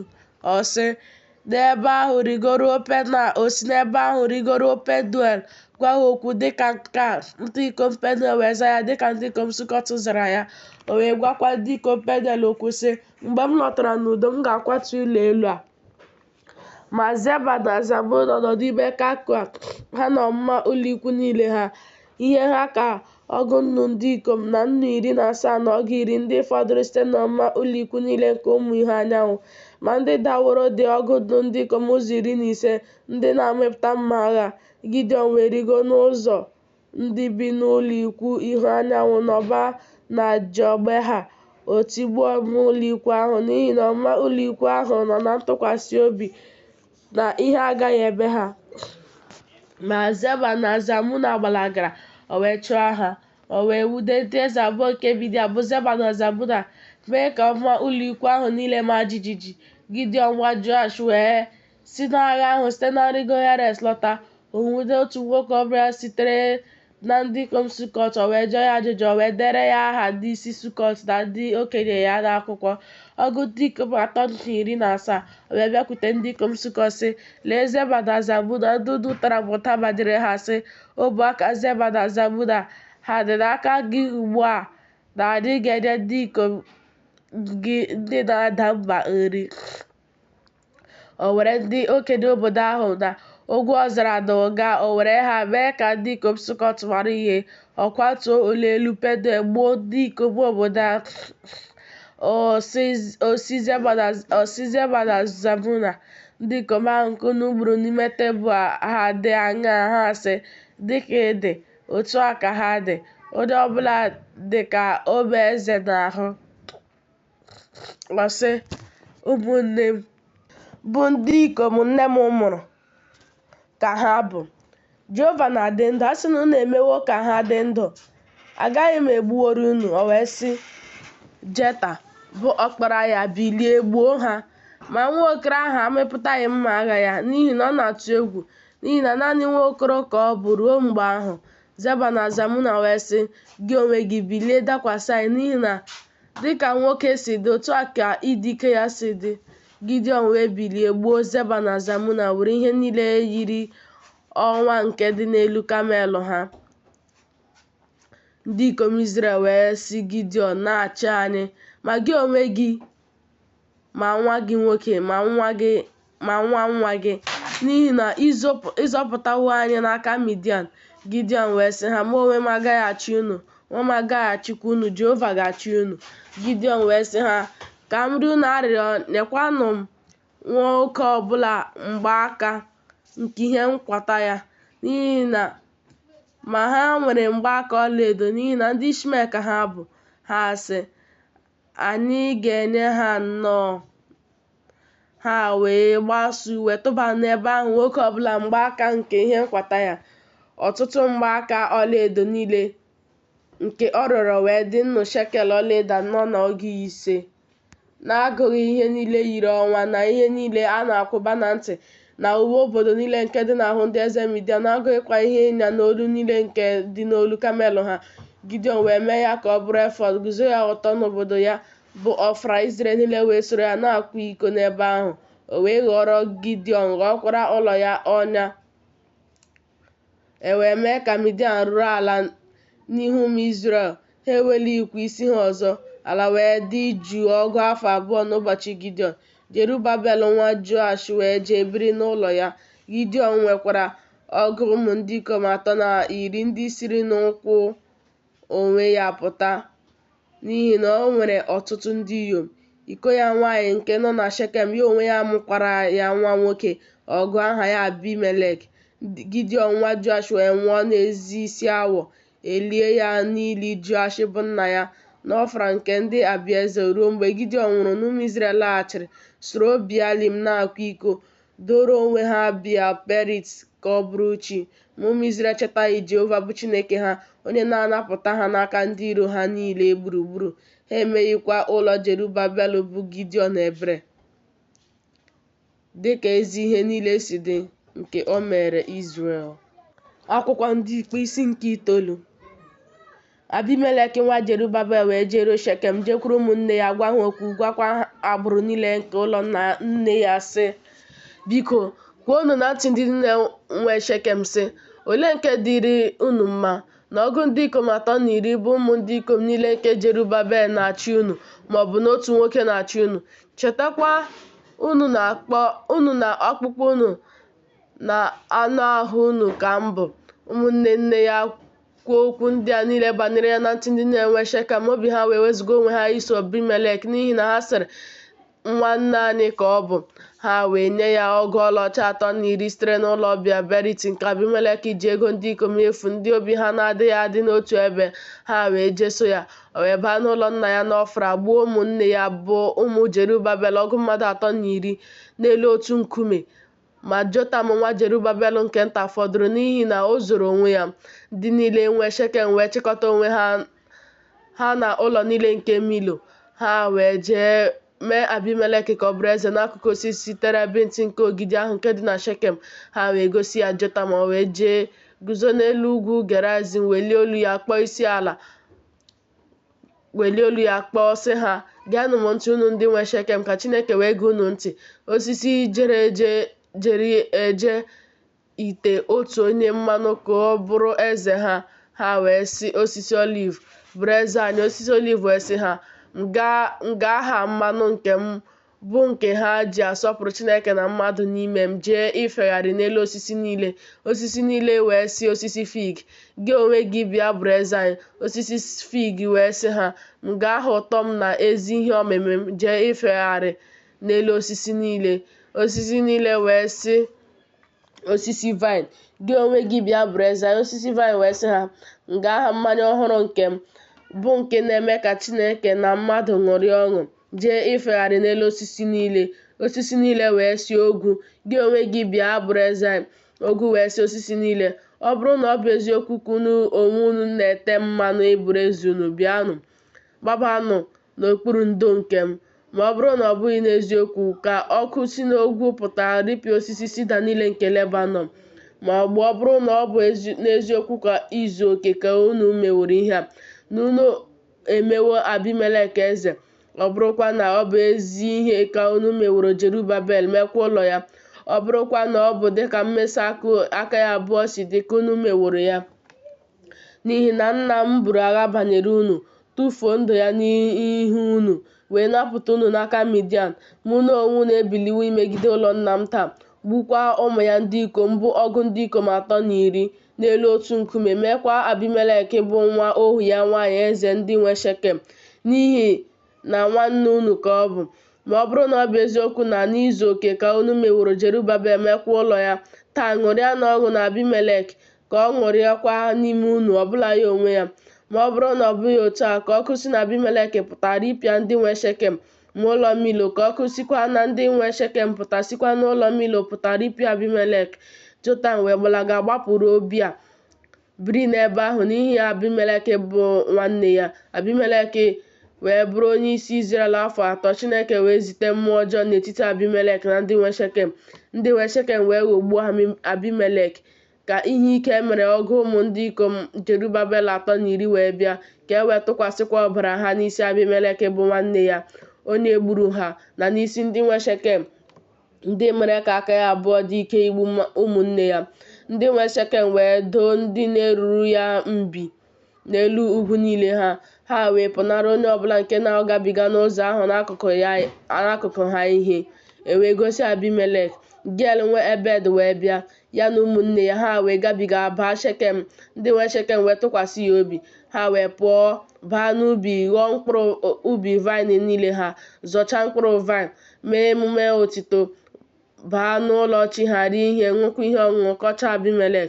Geel nwa Ebed wee sị, onye bụ Abimelek, onye bụkwa Shekem, na anyị ga-efe ya ofufe? Ọ bụghịkwa nwa Zerubabel? Zebulukwa ọ bụghị onye nlekọta ihe ya? Feenụ ndị ikom Hemọ bụ nna Shekem ofufe. Ma gịnị mere anyị onwe anyị na-efe ya ofufe? Ma ọ ga-adị m nnọọ mma ma a sị na ndị nke a nọ n'aka m ga-ewezugakwa Abimelek. O wee sị Abimelek, mee ka ụsụ ndị agha gị baa gị pụtakwa. Zebul bụ onye isi obodo ahụ wee nụ okwu niile nke Geel nwa Ebed, iwe ya wee dị ọkụ. O wee zigara Abimelek ndị ozi na-aghụghọ sị, lee, Geel nwa Ebed na ụmụnne ya na-aba n'ime Shekem, ma lee, ha na-akpagbu obodo anyị megide gị. Ma ugbu a bilie n'abalị, gị onwe gị na ndị gị na ha nọ rukwa mbi n'ọhịa. Ọ ga-erukwa n'ụtụtụ mgbe anyanwụ na-awa, na ị ga-ebili n'isi ụtụtụ made imegide obodo. Ma lee, mgbe ya onwe ya na ndị ya na ha nọ na-apụkwute gị, ị ga-emekwa ha dịka aka gị ga-achọta. Abimelek wee bilie n'abalị, ya na ndị niile ndị soro ya, ha wee ruo mbi megide Shekem n'ụsọ 4. Geel nwa Ebed wee pụọ guzo n'ohere ọnụ ụzọ ámá obodo. Abimelek wee si n'oruru mbi ahụ bilie, ya na ndị soro ya. Geel wee hụ ndị ahụ wee sị Zebul, lee, ndị ụfọdụ si n'elu ugwu na-arịda. Zebul wee sị ya, ọ bụ onyinye ugwu ka gị onwe gị na-ahụ dịka ndị ikom. Geel wee kwuo ọzọ sị, lee, ndị ụfọdụ si n'elu ala na-arịda. Otu ụsụ sikwa n'ụzọ osisi terebint nke Meonenim na-abịa. Zebul wee sị ya, Olee ebe ọnụ gị ugbu a na ị na-asị, onye bụ Abimelek na anyị ga-efe ya ofufe? Nke a abụghị ndị nke ị jụworo. Biko pụọ ugbu a, buso ha agha. Gị wee pụọ gaa n'ihu ndị nwe Shekem buso Abimelek agha. Abimelek wee chụọ ya, wee gbalaga n'ihu ya. Ọtụtụ mmadụ wee daa merụọ ahụ ruo ohere ọnụ ụzọ ámá. Abimelek wee nọdụ na Aruma. Zebul wee chụpụ Gia na ụmụnne ya ka ha wee ghara ibiri na Shekem. O ruo n'echi ya, na ndị ahụ pụrụ baa n'ọhịa. Ha wee gosi Abimelek, o wee chịrị ndị ya kee ha ụsụ atọ ruo mbi n'ọhịa. Ma lee, ndị ahụ si n'obodo ahụ na-apụta wee bilie megide ha, tigbuo ha. Abimelek na ụsụ ndị soro ya wee made guzo n'ohere ọnụ ụzọ ámá obodo. Ụsụ abụọ ahụ wee made imegide ndị niile nọ n'ọhịa, tigbuo ha. Abimelek wee buso obodo ahụ agha ụbọchị ahụ niile.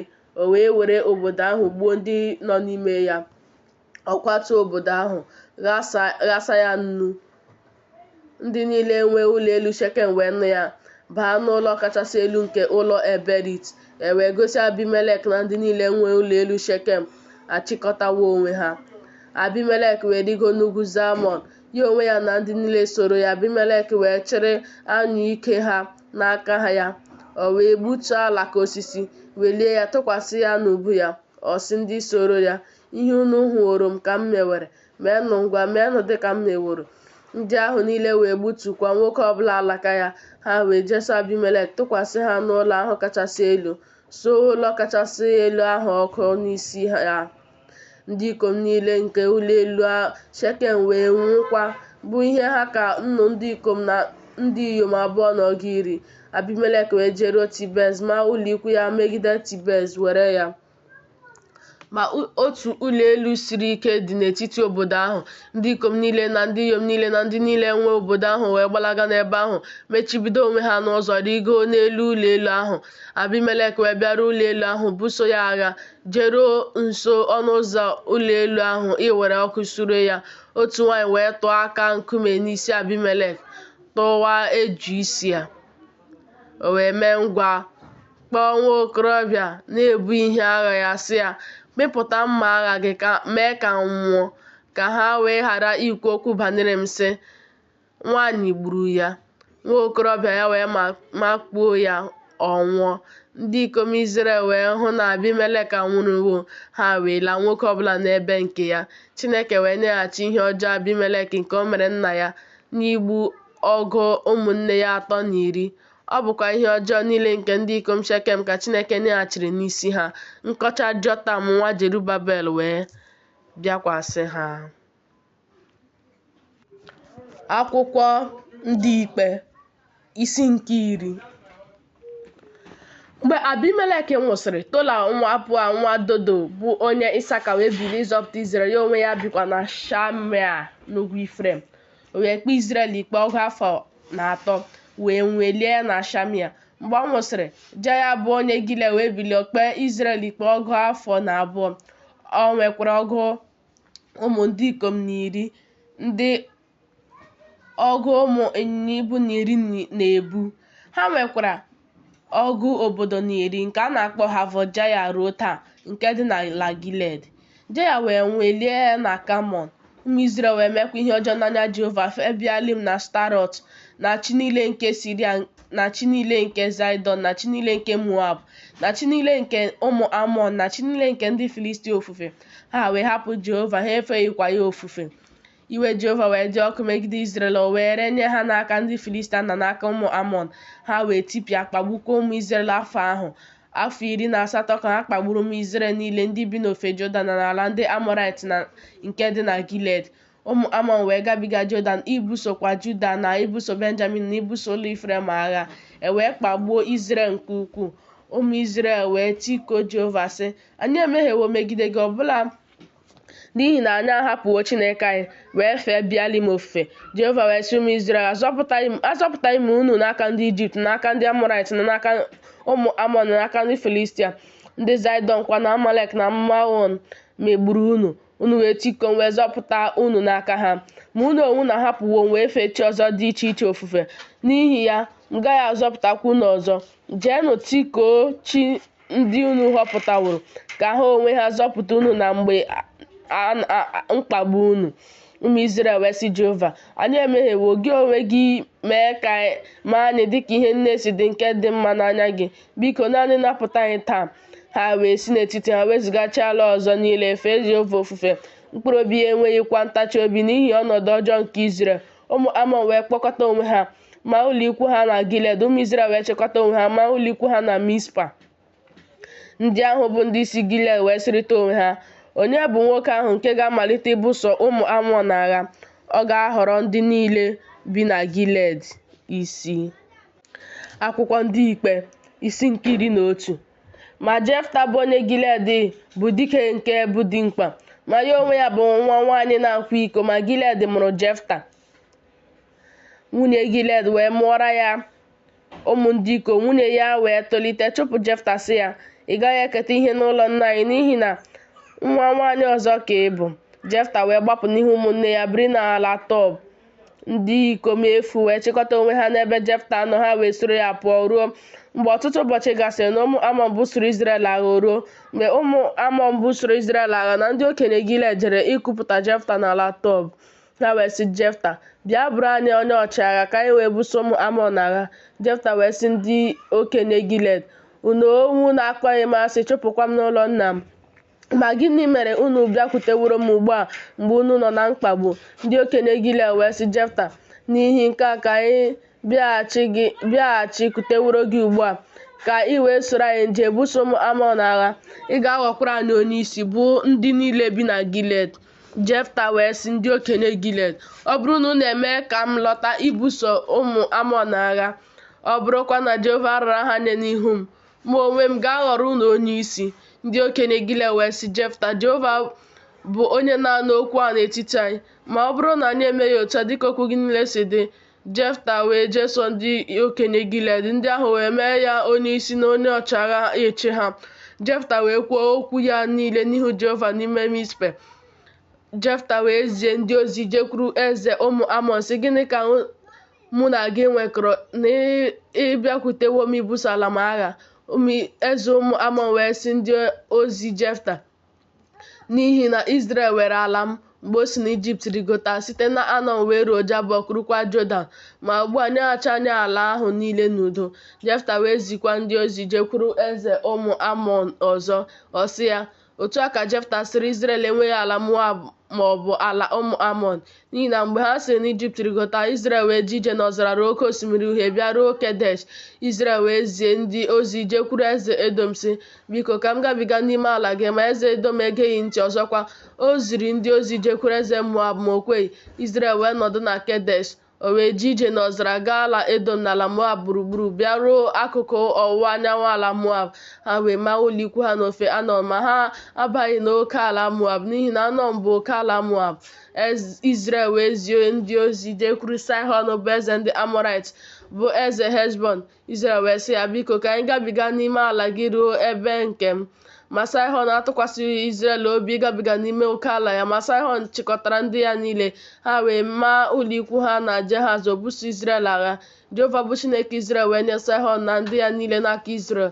Ha wee tigbuo ha. Izrel wee nweta ala niile nke ndị Amọrait bụ ndị bi n'ala ahụ. Ha wee nweta oke ala niile nke ndị Amọrait site na Anọn wee ruo Jabọk, sitekwa n'ọzara wee ruo Jodan. Ma ugbu a Jehova bụ Chineke Izrel napụwo ndị Amọrait ala ha n'ihu ndị ya bụ Izrel. Ọ bụkwa gị onwe gị ga-enweta ha? Ọ bụ ihe Kemosh bụ chi gị na-eme gị ka ị ga-enweta? Ma onye ọbụla Jehova bụ Chineke anyị napụrụ ala ya n'ihu anyị, nke ahụ ka anyị ga-enweta. Ma ugbu a gị onwe gị ịdị mma ma ọlị karịa Belak nwa Zipoa bụ eze Moab. Ọ chọrọ Izrel okwu ma ọlị, ma ọ bụ o busoro ha agha ma ọlị? Mgbe Izrel biri na Heshbọn na n'ụmụ obodo ya, na Aroa na n'ụmụ obodo ya, na n'obodo niile nke dị n'akụkụ ha nọ n'ọgụ afọ 15, gịnị mụrụ na nnapụtaghịkwa ha n'aka ha na mgbe ahụ? Mụ onwe m emehiekwa megide gị, ma gị onwe gị na-eme m ihe ọjọọ n'ibuso m agha. Jehova bụ onye ikpe ga-ekpe ikpe taa n'etiti ụmụ Izrel na ụmụ Amọn. Ma eze ụmụ Amọn egeghị ntị okwu niile nke Jefta nke o zitere ya. mmụọ nke Jehova wee dịkwasị Jefta wee gabiga Gilead na Manase gabigakwa Mispa Gilead, si na Mispa nke Gilead gabiga ruo Amọn. Jefta wee kwee Jehova nkwa sị, ọ bụrụ na ị nye ụmụ Amọn n'aka m n'ezie, ọ ga-erikwa na ihe ọbụla nke ga-esi n'ọnụ ụzọ ụlọ m pụta izute m mgbe m siri na ụmụ Amọn lọta n'udo, Jehova ga-enwe ya, m ga-esurekwa ya ka ọ bụrụ aja nsure ọkụ. Jefta wee gabiga ruo Amọn ibuso ha agha. Jehova wee nye ha n'aka ha, o wee tigbuo ha oke ntigbu ukwu site na Aroa wee ruo ebe isi baa Minit, bụ ọgụ obodo, rukwa ebe Keramin. Wee mee ka ụmụ Amọn ruru ala n'ihu ụmụ Izrel. Jefta wee bịa Mispa ruo ụlọ ya, ma lee, nwa ya nwaanyị chịrị egwu otiti na ite egwu na-apụta izute ya, ma naanị nwata ahụ bụ otu nwa o nwere, ọ dịghị nwa nwoke maọbụ nwa nwaanyị o nwere ma ọ bụghị naanị ya. O ruo mgbe ọ hụrụ ya na ọ dọwara uwe ya niile, si, ewo ada m, imewo ka m ruru ala nke ukwuu, gị onwe gị adịwokwa n'etiti ndị na-emekwa m ahụ, ma mụ onwe m asahapụworo m Jehova ọnụ m, apụghịkwa m ịlaghachi azụ. Ọ sị ya, nna m, ịsahapụworo Jehova ọnụ gị, mee m dịka ahịa ahụ si dị nke isiworo n'ọnụ gị pụta, ebe Jehova bọworo gị ọbọ n'ahụ ndị iro gị, bụ n'ahụ ụmụ Amọn. O wee sị nna ya, ka eme m ihe a, ha ma aka ọnwa abụọ, ka m wee jee rịdaruo n'elu ugwu, kwa akwa banyere ọnọdụ nwa agbọghọ na-amaghị nwoke m nọ, mụ onwe m na ụmụ agbọghọ ibe m. Ọ sị, jee. O wee zipụ ya nwa abụọ wee jee, ya onwe ya na ụmụ agbọghọ ibe ya, kwa akwa banyere ọnọdụ nwa agbọghọ na-amaghị nwoke ọ nọ n'elu ugwu. O ruo n'ọgwụgwụ ọnwa abụọ na ọ laghachikwuru nna ya, o mee ya nkwa ya nke o kwere. Nwata ahụ amaghịkwa nwoke, o wee bụrụ ụkpụrụ n'Izrel. Na ụmụ ndị inyom Izrel na-eje kwa afọ ịkọ akụkọ nwa nwaanyị Jefta onye Gilead ụbọchị 4 n'afọ. Akwụkwọ ndị ikpe isi nke 12. Ndị ikom Ifrem wee kpọkọta onwe ha gabiga akụkụ ugwu. Ha wee sị Jefta, gịnị mere ị gabigara ibuso ụmụ Amọn agha? Ma anyị ka anyị na-akpọghị isoro gị jee, anyị ga-esure ụlọ gị n'isi gị n'ọkụ.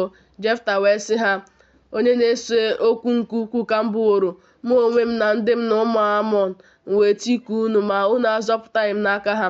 M wee hụ na unu abụghị ndị na-azọpụta m, wee tinye ndụ m n'obe aka m gabiga imegide ụmụ Amọn. Jehova wee nye ha n'aka m, n'ihi gịnịkwa ka unu rigokwuteworo m taa ibuso m agha? Jefta wee chịkọta ndị ikom niile nke Gilead buso Ifrem agha. Ndị ikom Gilead wee tigbuo Ifrem, n'ihi na ha sịrị, ndị gbapụrụ agbapụ nke Ifrem ka unu bụ. Ndị Gilead bụ n'etiti Ifrem na n'etiti Manase. Gilead wee were ngabiga mmiri Jọdan niile n'ụzọ ije Ifrem. O ruo mgbe ndị gbapụrụ agbapụ nke Ifrem sịrị, ka m gabiga, na ndị ikom Gilead sịrị ya, ọ bụ onye Ifrem ka ị bụ? Ọ sị ya, mba.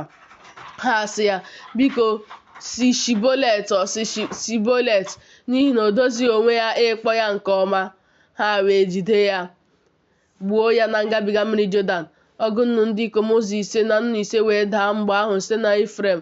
Jefta wee kpee Izrel ikpe afọ 5. Jefta bụ onye Gilead wee nwee lie ya n'obodo Gilead. Mgbe ọ nwụsịrị, Ibzan onye sitere na Betelem wee kpee Izrel ikpe. O nwekwara ọgụ ụmụ ndị ikom 10 ọ mụrụ. Ọ bụkwa ọgụ ụmụ ya ndị inyom 10 ka o zipụrụ n'ezi. Ọgụ ndị inyom 10 ka o mekwara ka ha si n'ezi ezi batara ụmụ ya ndị ikom. O wee kpee Izrel ikpe afọ 7. Ibzan wee elie ya na Betelem. Mgbe ọ nwụsịrị, Elọn bụ onye Zebụlọn wee kpee Izrel ikpe. O wee kpee Izrel ikpe afọ 10. Elọn bụ onye Zebụlọn wee lie ya na Jalọn n'ala Zebụlọn. Mgbe ọ nwụsịrị, Abdọn nwa Hilel bụ onye Piraton wee kpee Izrel ikpe. O nwekwara ọgụ ụmụ ndị ikom 2 na ọgụ ụmụ na 10. Ndị ọgụ ụmụ onyinye ibu 310 na ebu. O wee kpee Izrel ikpe afọ 8. Abdọn nwa Hilel bụ onye Piraton wee nwụọ. Elie ya na Piraton n'ala Ifrem n'ugwu ndị Amalek. Akwụkwọ ndị ikpe isi nke 13. Ụmụ Izrel wee meekwa ihe ọjọọ n'anya Jehova ọzọ. Jehova wee nye ha n'aka ndị Filistia ọgụ afọ 2. Ma otu nwoke nke Zora dị, sitere n'agbụrụ ndị Dan, aha ya bụ Manoa, ma nwunye ya bụ nwaanyị aga, ọ mụghịkwa nwa. mmụọ ozi nke Jehova wee mee ka nwaanyị ahụ hụ ya anya sị ya, biko lee, gị onwe gị bụ nwaanyị aga, ịmụghịkwa nwa, ma ị ga-atụrụ ime mụọ nwa nwoke. Ma ugbu a biko lezie anya, aṅụkwala mmanya vaịn maọbụ ihe ọṅụṅụ na-aba n'anya, erikwala ihe ọbụla rụrụ arụ, n'ihi na lee, ị gaje ịtụ ime mụọ nwa nwoke. Agụba agaghị aga n'elu isi ya, n'ihi na onye Nazaret nke Chineke ka nwata ahụ ga-abụ site n'afọ. Ya onwe ya ga-amalitekwa ịzọpụta Izrel n'aka ndị Filistia. Nwaanyị ahụ wee bịa gwa di ya sị, onye nke Chineke bịakwutere m, n'ile ya anya ọ dị ka mmụọ ozi nke Chineke n'ile ya anya. Ọ dị ịtụ egwu nke ukwuu, ma ahụghị m ya ebe o si bịa, o gosighịkwa m aha ya. O wee sị m, lee, ị gaje ịtụ ime mụọ nwa nwoke, ma ugbu aṅụla mmanya vaịn maọbụ ihe ọṅụṅụ na-aba n'anya, erikwala ihe ọbụla rụrụ arụ, n'ihi na onye Nazaret nke Chineke ka nwata ahụ ga-abụ site n'afọ ruo ụbọchị ọnwụ ya. Manoa wee rịọ Jehova arịrịọ sị, biko Onyenwe anyị, ka onye nke Chineke ahụ nke i zitere bịaghachikwute anyị ọzọ. Arịọ m gị ka o zikwa anyị ihe anyị ga-eme nwata ahụ nke a ga-amụ. Chineke wee gee ntị olu Manoa. Mmụọ ozi nke Chineke wee bịakwute nwaanyị ahụ ọzọ ka ya onwe ya na-anọdụ n'ubi, ma Manoa bụ di ya nọnyereghị ya. Nwaanyị ahụ wee mee ngwa gbaa ọsọ gosi di ya sị ya, lee, nwoke ahụ nke bịakwutere m ụbọchị a emewo ka m hụ ya anya ọzọ. Manoa wee bilie jeso nwunye ya bịakwute nwoke ahụ sị ya, gị onwe gị, ị bụ nwoke ahụ nke gwara nwaanyị okwu? O wee sị, mụ ka ọ bụ. Manoa wee sị, ugbu a ka okwu gị niile ree. Gịnị ga-abụ ikpe banyere nwata ahụ? Gịnị ga-abụkwa omume ya? Mmụọ ozi nke Jehova wee sị Manoa, n'ihe niile nke m sịrị nwaanyị a ya lezie anya, ọ gaghị eri ihe sitere n'ihe ọbụla nke na-esi n'osisi vaịn nke mmanya vaịn pụta. Ya aṅụkwala mmanya vaịn na ihe ọṅụṅụ na-aba n'anya, ya erikwala ihe ọbụla rụrụ arụ. Ihe niile nke m nyere ya n'iwu ka ọ ga-edebe. Manoa wee sị mmụọ ozi nke Jehova, biko kwee ka anyị gbochie gị, ka anyị wee dozie nwa ewu n'ihu gị. Mmụọ ozi nke Jehova wee sị Manoa, ọ bụrụ na ị gbochie m gaghị eri n'ime nri gị. Ọ bụrụkwa na ime aja nsure ọkụ, ọ bụ Jehova ka ị ga-esurere ya, n'ihi na Manoa amaghị na mmụọ ozi nke Jehova ka ọ bụ. Manoa wee sị mmụọ ozi nke Jehova, gịnị bụ aha gị? Gịnị bụ ka anyị wee sọpụrụ gị mgbe okwu gị niile ga-ere? Mmụọ ozi nke Jehova wee sị ya, n'ihi gịnịkwa ka ị na-ajụ ajụjụ banyere aha m, ebe aha ahụ dị ebube? Manoa wee were nwa ewu ahụ na onyinye ịnata ihu ọma suriere ya Jehova ọkụ n'elu oke nkume. Mmụọ ozi na-arụkwa oke ọrụ, ma Manoa na nwunye ya na-ele ya anya. O ruo mgbe ire ọkụ na-esi n'ebe ịchụ àjà ahụ rigo n'eluigwe, na mmụọ ozi nke Jehova rigoro n'ime ire ọkụ nke ebe ịchụ àjà ahụ. Manoa na nwunye ya na-elekwa ya anya, ha wee dakpuo ihu ha n'ala. Ma mmụọ ozi ahụ emeghị ka Manoa na nwunye ya hụkwa ya anya ọzọ. Mgbe ahụ Manoa maara na mmụọ ozi nke Jehova ka ọ bụ. Manoa wee sị nwunye ya, anyị aghaghị ịnwụ, n'ihi na ọ bụ Chineke ka anyị hụworo. Nwunye ya wee sị ya, ọ bụrụ na ọ tọrọ Jehova ụtọ ime ka anyị nwụọ, ọ gaghị anaraworo anyị àjà nsure ọkụ na onyinye ịnata ihe ọma n'aka anyị. Ọ gaghị emekwa ka anyị hụ ihe ndị a niile. Ọ gaghị emekwa anyị nụ ihe dị otu a dịka na mgbe a. Nwunye ahụ wee mụọ nwa nwoke, kpọọ aha ya Samson. Nwata ahụ wee too eto, Jehova wee gọzie ya. Mmụọ nke Jehova wee malite ịkwali obi ya na Mahanedan, n'etiti Zora na Eshtaol. Akwụkwọ ndị Ikpe, isi nke 14. Samson wee rịdara Timna, hụ otu nwaanyị n'ime Timna sitere n'ụmụ ndị inyom ndị Filistia. O wee rigota gosi nna ya, gosikwa nne ya sị, ahụwo m otu nwaanyị n'ime Timna sitere n'ụmụ ndị inyom ndị Filistia, ma ugbu a lụtara m ya na nwunye. Nna ya na nne ya wee sị ya, ọ dịghị nwaanyị dị n'etiti ụmụ ndị inyom ụmụnne gị, ma ọ bụ n'etiti ndị m niile, na gị onwe gị na-eje ịlụrụ nwunye sitere na ndị Filistia bụ ndị a na-ebighị ugwu. Samson wee sị nna ya, lụtara m ya n'ihi na ya onwe ya ziri ezi n'anya m. Ma nna ya na nne ya amaghị na ọ bụ Jehova ka o sitere n'aka, n'ihi na n'ụzọ ọ ga-esi megide ndị Filistia ka ya onwe ya na-achọ. Ma na mgbe ahụ, ndị Filistia na-achị Izrel. Samson wee rịda ya na nna ya na nne ya ruo Timna. Ha wee bịaruo ubi vaịnị Timna, ma lee, nwa ọdụm tozuru etozu na-agba àjà izute ha. Mmụọ nke Jehova wee dakwasị ya n'ike, o wee dọwa ya dịka ọ na-adọwa nwa ewu, ma ọ dịghị ihe o ji n'aka ya, ma o gosighị nna ya, o gosighịkwa nne ya ihe o mere. O wee rịda gwa nwaanyị ahụ okwu. O ziri ezi n'anya Samson. Mgbe ụbọchị ụfọdụ gasịrị, o wee jeghachi ikuru ya, o wee wezuga onwe ya ịhụ ozu ọdụm ahụ, ma lee, igwe aṅụ dị n'ozu ọdụm ahụ na mmanụ aṅụ. O wee rara mmanụ aṅụ ahụ n'ọbụ aka ya abụọ wee na-eje, na-aracha ya ka ọ na-eje. O wee jekwuru nna ya, jekwurukwa nne ya, nye ha wee rachaa. Ma o gosighị ha na ọ bụ n'ozu ọdụm ka o siri rara mmanụ aṅụ ahụ. Nna ya wee rịdakwuru nwaanyị ahụ. Samson wee mee oke oriri n'ebe ahụ, n'ihi na otu a ka ụmụ okorobịa na-eme. O ruo mgbe ha hụrụ ya na ha chịtara ọgụ ehi na 10 ka ha nọnyere ya. Samson wee sị ha, biko ka m lụọrọ unu ilu. Ọ bụrụ na unu egosi m ya nke ọma n'ụbọchị 7 nke oke oriri a, ọ bụrụ na unu achọta ya, m ga-enye unu ya.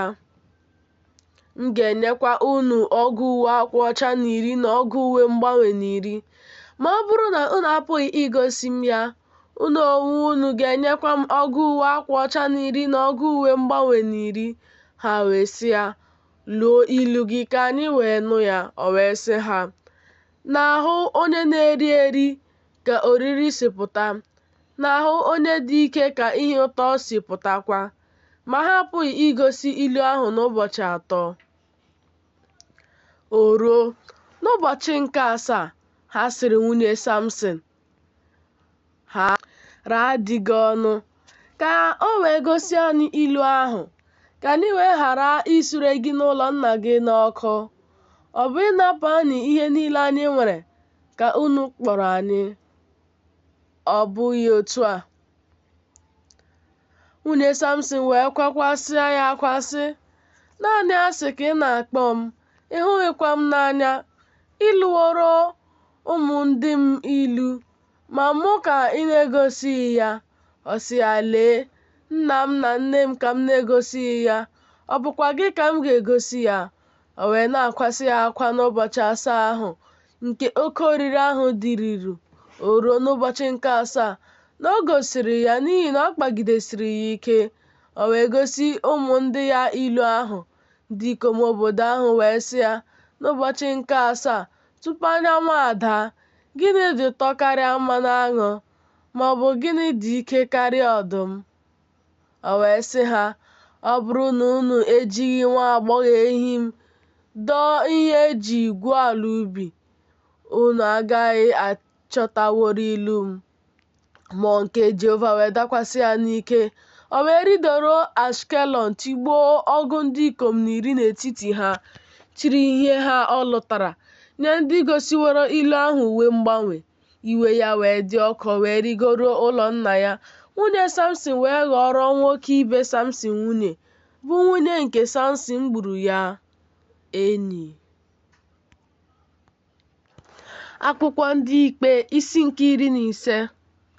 O ruo mgbe ụbọchị ụfọdụ gasịrị, na mgbe obibi ọka wit na Samson were nwa ewu leta nwunye ya sị, ka m gbakwuru nwunye m n'ime ụlọ.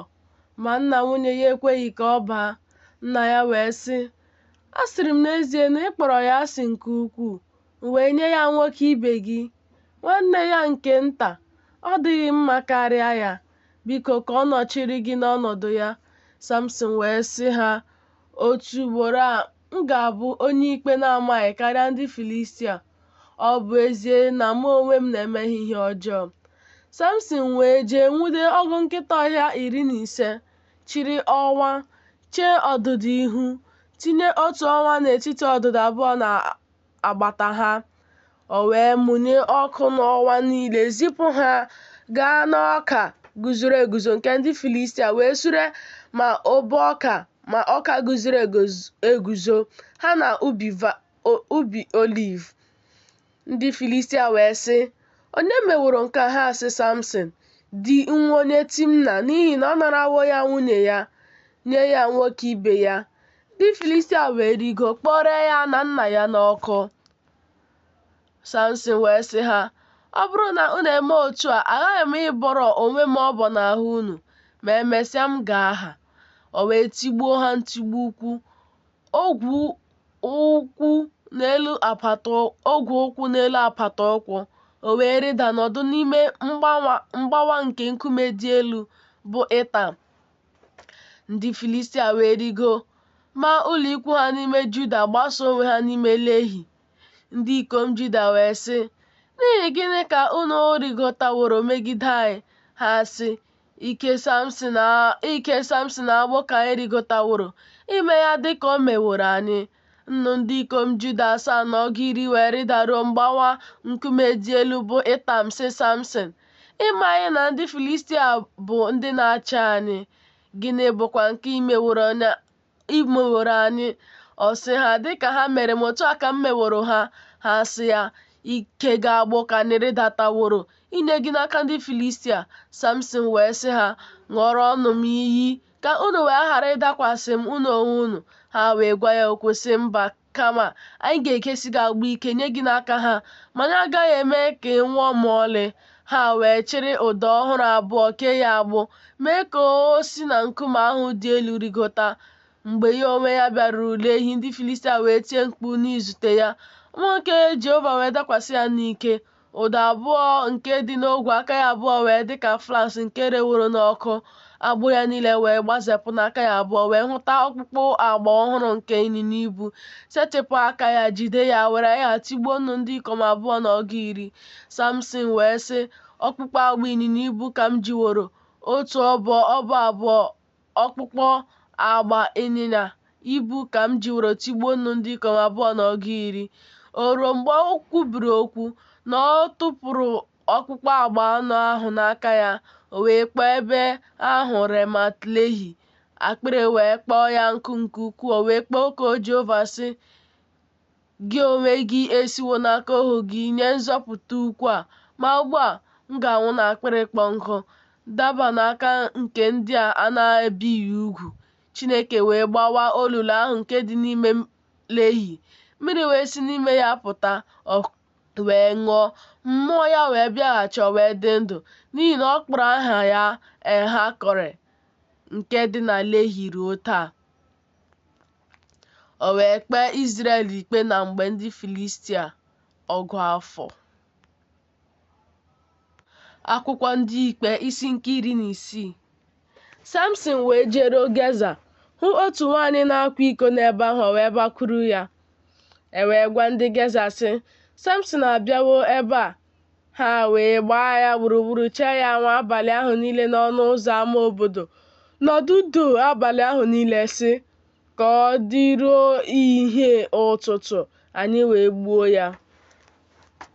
Samson wee dina ruo etiti abalị, bilie n'etiti abalị, jide ibo ọnụ ụzọ ámá obodo, jidekwa ide ya abụọ, họpụ ha, tinyere mkpọrọ, tụkwasị ha n'ubu ya abụọ, buru ya rigo n'elu ugwu nke dị n'ihu Hebron. O ruo mgbe nke a gasịrị, na ọ hụrụ otu nwaanyị n'anya na ndagwurugwu Sorek, onye aha ya bụ Dilaịla. Ndị isi ndị Filistia wee rigokwuru ya, sị ya, raa ya ọnụ, hụ ihe ọ bụ nke ike ukwu ya dị n'ime ya, na ihe anyị ga-eji pụọ imegide ya, ka anyị wee kee ya agbụ, weda ya n'ala. Anyị onwe anyị ga-enyekwa gị nwoke ọbụla n'ime anyị nnu ọlaọcha 2 na ọgụ 15. Delilah wee sị Samson, biko gosi m ihe ọ bụ nke ike ukwu gị dị n'ime ya, na ihe a ga-eji kee gị agbụ iweda gị n'ala. Samson wee sị ya, ọ bụrụ na ha were akwara ọhụrụ 7 nke a na-amịkọ ya amịkọ kee m agbụ, m ga-abụkwa onye na-adịghị ike, dịkwa ka mmadụ ọbụla si dị. Ndị isi Filistia wee chịgoro Delilah akwara ọhụrụ 7 nke a na-amịkọ ya amịkọ, wee were ya kee ya agbụ. Ma o nwere ndị na-eche anwụ na-anọdụ n'ime ụlọ. O wee sị ya, ndị Filistia na-adakwasị gị Samson. O wee dobie akwara 7 ahụ dịka a na-adobe eriri nzuzu mgbe a ṅara ya n'ọkụ, amaghịkwa ike ya.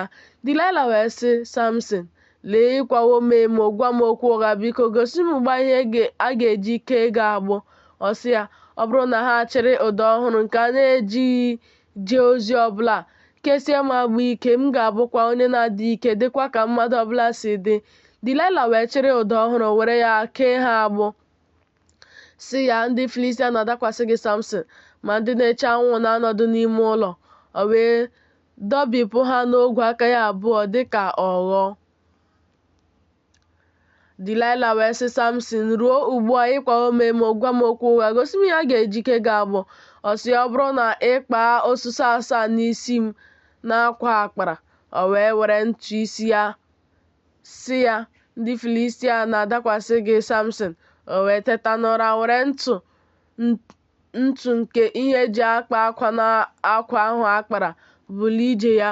Delilah wee sị ya, isi aṅaa? Sị, ahụrụ m gị n'anya, ma obi gị adịghị n'ebe m nọ. Ugboro 3 ka ị kwaworo m emo, ma egosighị m ihe ọ bụ nke ike ukwu gị dị n'ime ya. O ruo mgbe o were okwu ya niile kpagide ya ụbọchị niile, sogbukwa ya, na mkpụrụ obi ya enweghị ntachi obi ruo ọnwụ. O wee gosi ya obi ya niile, sị ya, ọ dịghị mgbe agụba gara n'elu isi m, n'ihi na onye Nazaret nke Chineke ka m bụ site n'afọ nne m. Ọ bụrụ na akọpụ m isi, ike m ga-esi n'ahụ m wezuga onwe ya, m ga-abụkwa onye na-adịghị ike, dịkwa ka mmadụ niile si dị. Delilah wee hụ na o gosiri ya obi ya niile. O wee ziga kpọọ ndị isi ndị Filistia sị, rigota n'otu ugboro a, n'ihi na o gosiwo m obi ya niile. Ndị Filistia wee rigokwute ya, chịgota ego ahụ n'aka ha. O wee mee ka Samson rahụ ụra n'ikpuru ụkwụ ya abụọ, wee malite iweda ya n'ala. Ike ya wee si n'ahụ ya wezuga onwe ya. O wee sị ndị Filistia na-adakwasị gị Samson. O wee teta n'ụra sị, m ga-apụ dịka m na-eme ugboro wee megharịa ahụ. Ma ya onwe ya amaghị na Jehova esiwo n'ebe ọ nọ wezuga onwe ya. Ndị Filistia wee jide ya, rukpuo anya ya abụọ. Ha wee mee ka ọ rịdaruo Geza, were ihe ọla 2 kee ya agbụ. O wee bụrụ onye na-egwe ọka n'ụlọ ndị ekere agbụ. Agịrị isi ya wee malite irute mgbe a kọpụrụ isi ya. Ndị isi ndị Filistia wee chịkọta onwe ha ịchụrụ Dagọn bụ chi ha àjà ukwu, na ịṅụrị ọṅụ. Ha sị, chi anyị enyewo anyị Samson bụ onye iro anyị n'aka anyị. Ndị ahụ wee hụ ya, too chi ha, na ihe ha sịrị, chi anyị enyewo anyị onye iro anyị n'aka anyị, bụ onye na-eme ka ala anyị tọgbọrọ n'efu, onye mekwara ka ndị enyi anyị egburu egbu baa ụba. O ruo mgbe obi ha dị mma na ha sịrị, kpọọnụ m Samson ka o wee meere anyị ihe ọchị. Ha wee si n'ụlọ ndị ekere agbụ kpọpụta Samson. O wee mee ihe ọchị n'ihu ha. Ha wee mee ka o guzo n'etiti ogidi. Samson wee sị nwa okoro onye na-eji ya n'aka, ka m nọdụrụ onwe m, ka m wee metụ ogidi nke ụlọ na-eguzosi ike n'elu ha aka, ka m wee dabere ha. Ma ụlọ ahụ jupụtara na ndị ikom na ndị inyom. N'ebe ahụ ka ndị isi niile nke ndị Filistia nọkwa. Ihe a ka nnụ ndị ikom na ndị inyom 7 na ọgụ 10 nọkwa n'elu ụlọ, ndị na-ele ka Samson na-eme ihe ọchị. Samson wee kpọkuo Jehova sị, Onyenwe anyị Jehova, biko cheta m. Biko Chineke, mekwa ka m dị ike naanị otu ugboro a, ka m bọkwara onwe m ọbọ Otu mgbe n'ahụ ndị Filistia n'ihi anya m abụọ, Samson wee gbakọọ ogidi abụọ nke dị n'etiti nke ụlọ na-eguzosi ike n'elu ha, o wee dabere ha, otu n'aka na otu n'aka ekpe ya. Samson wee sị, ka mụ onwe m soro ndị Filistia nwụọ, o wee were ike rulata onwe ya. Ụlọ ahụ wee dakwasị ndị isi ahụ, dakwasịkwa ndị niile nọ n'ime ya. Ndị nwụrụ anwụ ndị o mere ka ha nwụọ n'ọnwụ ya wee dị ọtụtụ karịa ndị o mere ka ha nwụọ na ndụ ya. Ụmụnne ya na ụlọ nna ya niile wee rịda bulie ya, bugota ya, rie ya n'etiti Zora na Eshtaol n'ili Manoa bụ nna ya. O wee kpee Izrel ikpe ọgụ afọ. Akwụkwọ ndị Ikpe isi nke 17. Ma otu nwoke nke ugwu Ifrem dị, aha ya bụ Maịka. Ọ sị nne ya, "Nnụ ego ọlaọcha 250 ahụ ị nwere, nke ewere, nke gị onwe gị gbara iyi banyere ya, i wee kwukwaa ya na ntị m, lee, ọlaọcha ahụ dị n'aka m, mụ onwe m were ya." Nne ya wee sị, "Onye a gọziri agọzi dịrị Chineke ka nwa m bụ." O wee nyeghachi nne ya nna ego ọlaọcha 250 ahụ. Nne ya wee sị, "Edoworo m Jehova ọlaọcha ahụ nsọ n'ezie site n'aka m inye nwa m, ime arụsị apịrị apị na arụsị awụrụ awụ, ma ugbu a m ga-enyeghachi gị ya." O wee nyeghachi nne ya ọlaọcha ahụ. Nne ya wee chịrị ego ọlaọcha 10 nye onye nnụcha ọla, o wee meere ya arụsị apịrị apị na arụsị awụrụ awụ. O wee dị n'ụlọ Maịka. Nwoke ahụ bụ Maịka wee nwee ụlọ Chineke. O wee mee efọọd na terafim mejuo aka nke otu n'ime ụmụ ya ndị ikom. O wee ghọrọ ya onye nchụaja. Na mgbe ahụ, eze adịghị n'Izrel, onye ọbụla na-eme ihe ziri ezi n'anya ya. Otu nwokorobịa dịkwa nke sitere na Betlehem Juda, site n'agbụrụ Juda. Onye ahụ bụ onye Livayị, onwe ya na-anọkwa dịka ọbịa n'ebe ahụ. Nwoke ahụ wee si n'obodo ahụ bụ Betlehem Juda jee ije ịnọ dịka ọbịa ebe ọ ga-achọta ọnọdụ. O wee baa n'ugwu Ifrem ruo ụlọ Maịka ime ihe o ji bilie ije ya. Maịka wee sị ya, "Olee ebe i si bịa?" O wee sị ya, "Onye Livayị ka m bụ site na Betlehem Juda. Mụ onwe m na-ejekwa ịnọ dịka ọbịa ebe m ga-achọta ọnọdụ." Maịka wee sị ya, "Biri n'ụlọ m, ghọọkwara m nna na onye nchụaja. Mụ onwe m ga-enyekwa gị ego ọlaọcha 10 kwa afọ, na nke ekike uwe, na ihe ị ga-eji dị ndụ." Onye Livayị wee baa n'ime. Onye Livayị wee kwere ibiri n'ụlọ nwoke. Nwa okorobịa ahụ wee dị ya ka otu n'ime ụmụ ya ndị ikom. Maịka wee mejuo aka onye Livayị ahụ. Nwa okorobịa ahụ wee ghọrọ ya onye nchụaja n'ọnụ ụlọ Maịka.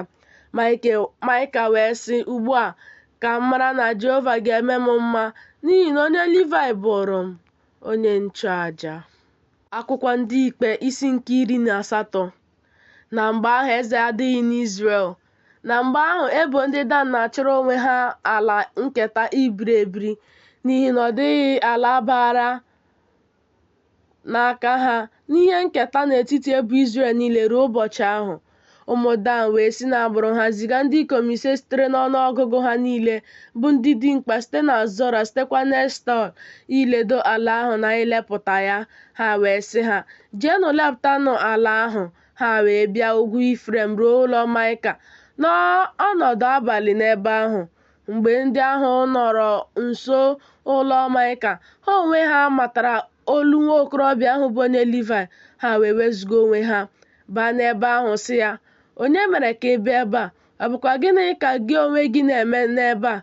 Gịnị ka ị nwekwara n'ebe a?" O wee sị ha, "Otu a na otu a ka Maịka meworo m, ọ gowokwara m ọrụ, m wee ghọrọ ya onye nchụaja." Ha wee sị ya, "Biko, jụọ Chineke ase ka anyị wee mara ma ije anyị bụ nke anyị onwe anyị na-eje ga-aga nke ọma." Onye nchụaja ahụ wee sị ha, "Jeenụ n'udo na ncherịta ihu Jehova ka ụzọ unu dị, nke unu na-eje ije n'ime ya." Ndị ikom 5 ahụ wee jee bịaruo Laish, hụ ndị ahụ nke bi n'etiti ya ka ha na-ebi na ntụkwasị obi, dịka omenala ndị Zidon si dị, na-adị jụụ na-adị jụụ na-atụkwasịkwa obi. Ọ dịghịkwa onye na-eme ka ihere mee ha n'okwu ọbụla n'ala ahụ, bụ onye na-eweta ike mgbochi n'ebe dị ndị Zaịdọn anya ka ha bi. Ọ dịghịkwa ihe ha na mmadụ nwekọrọ. Ha wee bịakwute ụmụnne ha ruo Zora na Eshtaol. Ụmụnne ha wee sị ha, "Gịnị ka unu onwe unu na-ekwu?" Ha sị, "Bilie, ka anyị rigokwa imegide ha, n'ihi na anyị ahụwo ala ahụ, ma lee, ọ dị mma nke ukwuu. Unu onwe unu na-agbakwa nkịtị. Unu adịla umengwụ ije na ịba inweta ala ahụ. Mgbe unu bịara, unu ga-abịakwute ndị nọ na ntụkwasị obi. Ala ahụ sara mbara n'aka abụọ, n'ihi na Chineke nyewo ya n'aka unu, bụ ebe nke ọ na-adịghị ihe ọbụla nke dị n'ụwa na-akọ n'ebe ahụ. Nnụ ndị ikom na ọgụ iri ndị ekere ihe agha, ndị sitere n'agbụrụ ndị Dan wee si n'ebe ahụ bụ Zora na Eshtaol bulie ije. Ha wee rigo maa ụlọ ikwu ha n'ime Kiriat Jearim n'ime Juda. N'ihi nke a ka ha kpọrọ ebe ahụ Mahanedan ruo taa. Lee, ọ dị n'azụ Kiriat Jearim. Ha wee si n'ebe ahụ gabiga ruo ugwu Ifrem bịaruo ụlọ Maịka. Ndị ikom ise ahụ bụ ndị na-ejere iledo ala Laish wee zaa sị ụmụnne ha, "Unu amawo na efọd na terafim na arụsị apịrị apị na arụsị awụrụ awụ dị n'ụlọ ndị a. Ma ugbu a maranụ ihe unu ga-eme." Ha wee wezuga onwe ha, baa n'ebe ahụ, bịaruo ụlọ nwa okorobịa ahụ bụ onye Livayị bụ ụlọ Maịka, jụọ ya ajụjụ banyere udo ya. Nnụ ndị ikom na ọgụ iri ahụ ndị ekere ihe agha ahụ, bụ ndị sitere n'ụmụ Dan, na-eguzokwa n'ohere ọnụ ụzọ ámá. Ndị ikom ise ahụ bụ ndị na-ejeri iledo ala ahụ wee rigo baa n'ala ahụ, chịrị arụsị ahụ apịrị apị na efọd ahụ na terafim ahụ na arụsị ahụ awụrụ awụ. Ma onye nchụaja ahụ na-eguzo n'ohere ọnụ ụzọ ámá, ya na nnụ ndị ikom na ọgụ iri ahụ ndị ekere ihe agha. Ma mgbe ndị a bara n'ụlọ Maịka, chịrị arụsị ahụ apịrị apị na efọd ahụ na terafim ahụ na arụsị ahụ awụrụ awụ, onye nchụaja ahụ wee sị ha, "Gịnị ka unu onwe unu na-eme?" Ha wee sị ya, "Gbaa nkịtị, kpuchie aka n'ọnụ gị, soro anyị jee, ghọọkwara anyị nna na onye nchụaja. Olee nke ka mma, ka ị bụrụ onye nchụaja dịrị ụlọ nke otu nwoke, maọbụ ka ị bụrụ onye nchụaja dịrị otu ebo na otu agbụrụ n'Izrel?" Obi onye nchụaja ahụ wee dị mma. O wee chịrị efọd ahụ na terafim ahụ na arụsị apịrị apị ahụ baa n'etiti ndị ahụ. Ha wee chigharịa jee tinye ụmụntakịrị ha na ụlọ ha na anụ ụlọ ha na akụ ha n'ihu ha. Mgbe ndị ahụ nọ n'ebe dị ụlọ Maịka anya, ndị ikom dị nọ n'ụlọ niile nke dị ụlọ Maịka nso wee kpọkọta onwe ha chụkwuru ụmụ Dan. Ha wee kpọọ ụmụ Dan oku. Ha wee chigharịa ihu ha sị, "Maịka, gịnị na-eme gị na a na-akpọkọta gị na ndị gị?" Ọ sị, "Ọ bụ chi m nke m mere ka unu chiworo. Ọ bụ chi m nke m mere ka unu chiriworo ha na onye nchụaja m, unu wee laa. Ma gịnị ka m nwere ọzọ? Gịnị bụkwa nke a nke unu na-asị m, gịnị na-eme gị?" Ụmụ Dan wee sị ya, "Ka a ghara ịnụ olu gị n'etiti anyị, ka ndị ikom ndị mkpụrụ obi ha dị ilu wee ghara ịdakwasị unu, i wee kpochapụ ndụ gị na ndụ ezinụlọ gị." Ụmụ Dan wee ji ije ha. Maịka wee hụ na ndị dị ike ka ha bụ karịa ya. O wee chigharịa lọta n'ụlọ ya. Ndị ahụ wee chịrị ihe nke Maịka mererị na onye nchụaja nke o nwere. Ha wee bịakwasị Laish, bịakwasị otu ndị na-adị jụụ na-anọkwa na ntụkwasị obi, were mma agha tigbuo ha, suru obodo ahụ n'ọkụ. Ma onye nnapụta adịghị, n'ihi na ebe dị Zaịdọn anya ka ọ bụ. Ọ dịghịkwa ihe ha na mmadụ nwekọrọ. Ebe ahụ dịkwa na ndagwurugwu nke dị n'akụkụ Bet-Rehob. Ha wee wuo obodo ahụ, biri n'ime ya. Ha wee kpọọ ala obodo ahụ Dan n'aha Dan bụ nna ha, onye a mụrụ nye Izrel. Otu ọ dị, Laish bụ aha obodo ahụ na mbụ. Ụmụ Dan wee guzoro onwe ha arụsị ahụ apịrị apị. Jonatan nwa Geshọm nwa Mosis, ya onwe ya, na ụmụ ya ndị ikom wee bụrụ ndị nchụàjà dịịrị ebo Dan ruo ụbọchị e mere ndị ala ahụ ka ha jee biri n'ala ọzọ. Ha wee doro onwe ha arụsị apịrị apị nke Maịka, bụ nke o mere ụbọchị niile ụlọ Chineke dị na Shilo. Akwụkwọ Ndị Ikpe isi nke 19. O ruo na mgbe ahụ, mgbe eze na-adịghị n'Izrel, na otu nwoke bụ onye Livayị dị na-anọdụ ka ọbịa n'akụkụ azụ ugwu Ifrem, o wee si na Betlehem Juda kuru n'onwe ya nwaanyị bụ iko ya. Nwaanyị ahụ wee kwa iko megide ya, si n'ebe ọ nọ laa n'ụlọ nna ya ruo Betlehem Juda, nọ n'ebe ahụ ụbọchị ruru ọnwa 4. Nwoke ya wee bilie jeso ya ịgwa ya okwu ga-aba ya n'obi ime ka ọ lọta. Nwa okorobịa ya na ịnyịnya ibu abụọ sorokwa ya jee. Nwaanyị ahụ wee mee ka ọ baa n'ụlọ nna ya. Nna nwa agbọghọ ahụ wee hụ ya, ṅụrịa izute ya. Ọgọ ya nwoke bụ nna nwa agbọghọ ahụ wee jide ya. O wee nọ n'ụlọ ya ụbọchị 3. Ha wee rie ihe, ṅụkwa ihe ọṅụṅụ n'ọnọdụ abalị n'ebe ahụ. O ruo n'ụbọchị nke 4 na ha biliri n'isi ụtụtụ, o wee bilie ịla. Nna nwa agbọghọ ahụ wee sị ọgọ ya, were iberibe achịcha nwere ume n'obi gị, ma emesịa unu ga-ala. Ha wee nọdụ rikọọ ihe, ṅụkwakwa ihe ọṅụṅụ ha abụọ. Nna nwa agbọghọ ahụ wee sị nwoke ahụ, biko kwere na ọnọdụ abalị ka obi gị dịkwa mma. Nwoke ahụ wee bilie ịla, ma ọgọ ya rụgidere ya, o wee chigharịa n'ọnọdụ abalị n'ebe ahụ. O wee bilie n'isi ụtụtụ n'ụbọchị nke 5 laa. Nna nwa agbọghọ ahụ wee sị, biko nwee ume n'obi gị. O wee gbagwojuo ha anya ruo mgbe ụbọchị rudara. Ha abụọ wee rikọọ ihe. Nwoke ahụ wee bilie ịla, ya onwe ya na iko ya nwaanyị na nwa okorobịa ya. Ma ọgọ ya bụ nna nwa agbọghọ ahụ sịrị ya, biko lee, ike agwụ ụbọchị, o rubewo anyasị, biko nọọ n'ọnọdụ abalị. Lee, ụbọchị erudawo, n'ọnọdụ abalị n'ebe a, ka o wee dịrị obi gị mma. Ma bilienụ n'isi ụtụtụ echi ije ije unu, ka unu wee laa n'ụlọ ikwu gị. Ma nwoke ahụ ekweghị n'ọnọdụ abalị, kama o biliri laa. O wee bịaruo ncherịta ihu Jebus, nke ahụ bụ Jerusalem. Ịnyịnya ibu abụọ ejikwara ejikwa na-esokwa ya, iko ya nwaanyị na-esokwa ya.